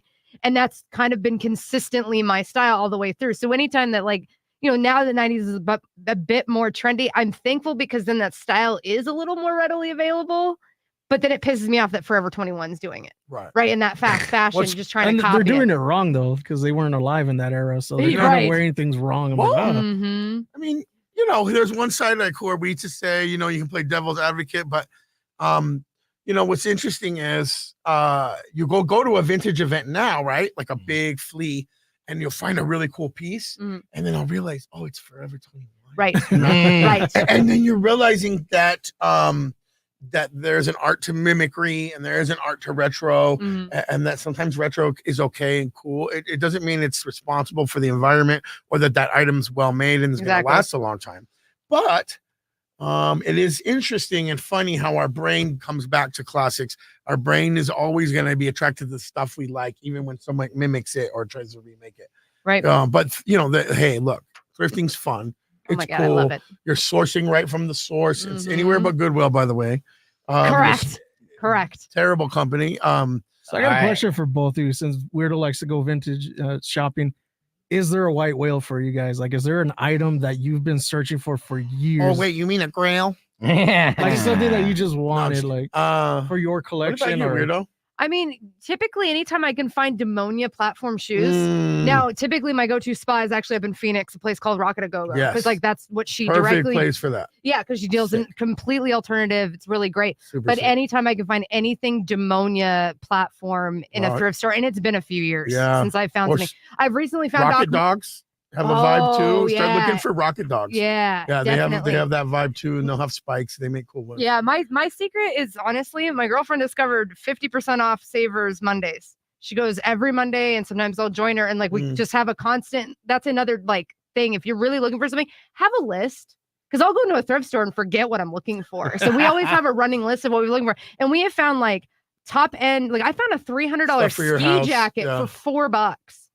And like everybody's like, why do you need a ski jacket here? I was like, it gets really cold 2 months out of the year, and it's form fitted and it's good and it's waterproof. So good investment. Exactly. And you know, using that Google to look up these brands, see what their value is. Cause like if something's worth $100 and they're selling it there for 60, I might not grab it. Yeah. You know what I mean? Let me get to the questions here. First, David on the stream said another season coming to Netflix. That's not happening. What's the deal with are you going to do any other television shows? Or anything like that? We do live streams all the time on Whatnot, which is sort of like eBay, but live. Yeah. And we sell live and people can talk to me. And I thought I saw you on QVC. Were you ever on QVC too? Or? No? I was on CVQ, bro. It's CVQ, it's a club. It's a dance club in Texas. We do Whatnot live streams, which are amazing. We do, I'm on the new season of Pawn Stars. Oh, nice. Cool. And it's on the road. I think and I'm not sure the title, but it'll be upcoming. Did they stop into your shop? They came to Phoenix, and I'm in the first episode, and I'm the first seller who they sold to them up in Phoenix. Nice. Key, are you allowed to say what the item was? Yeah, I sold a large McDonald's collection, which could have come in handy this weekend. I know. But how do you say no to the P-boys? I know. I know, right? It was one of those things where it was extra, honestly, no joke, extra stuff, some doubles, and a bunch of McDonald's stuff that I just kind of had. And Chumley in particular is very interested in McDonald's and fast food stuff. Yeah. So even though he lost a lot of weight, did he lose more weight? Is he super skinny now? They both are. So both the son and Chum are both looking a lot trimmer than your boy. Yeah. You think they're on the Osimek or whatever it's called? Hey, whatever it is, it's working. Stick it up, put it in a syringe and put it in my booty cheek. Yeah, I'll take it. You know what I'm saying? Like, have you ever been skinny? I've never been skinny. Well, no, hey, look, I this is my claim to fame is that I've always been fat. So you can't diss me. Yeah. You know what I'm saying? You can't diss me. Right. I was a quote unquote fat boy in kindergarten when your feelings could really get hurt. So when you're in your 40s, I mean, yeah, that's why you're on the toilet being like, yeah, this is me in all my glory. And now you got chicks calling you daddy. So, you own it to a certain extent. But would you ever take those shots and experiment what it would be like to be a skinny guy? Well, I have I have experimented with being skinny in my dreams. Yeah. So I have in the fourth dimension. I have a brief idea. Yeah. Not that much different than my life now. All Not that right. much, but I in high school when I was playing sports a lot and stuff, I was pretty. I've always been large. Yeah, but but I was kinda pretty yoked. fit. Yeah. Right. And I in my early 20s, I worked in the group homes, and I remember my clients used to they used to say, "Oh, you're a big boy," and I used to play basketball and bang the boards, and Yeah. so I I've never felt small, Yeah. but I've also I've invested a lot in this belly. You see, Yeah. and, and it's a brand I now. don't want to back up. Yeah. It's just I'm not a quitter. Yeah. You know what I mean? I know what you mean. Rolls are like a sign of you're up for a good time. The more rolls, the better the time this dude's gonna have. So the better time you're gonna have. I'm actually like the king of having fun times. Yeah, no, I'm a big.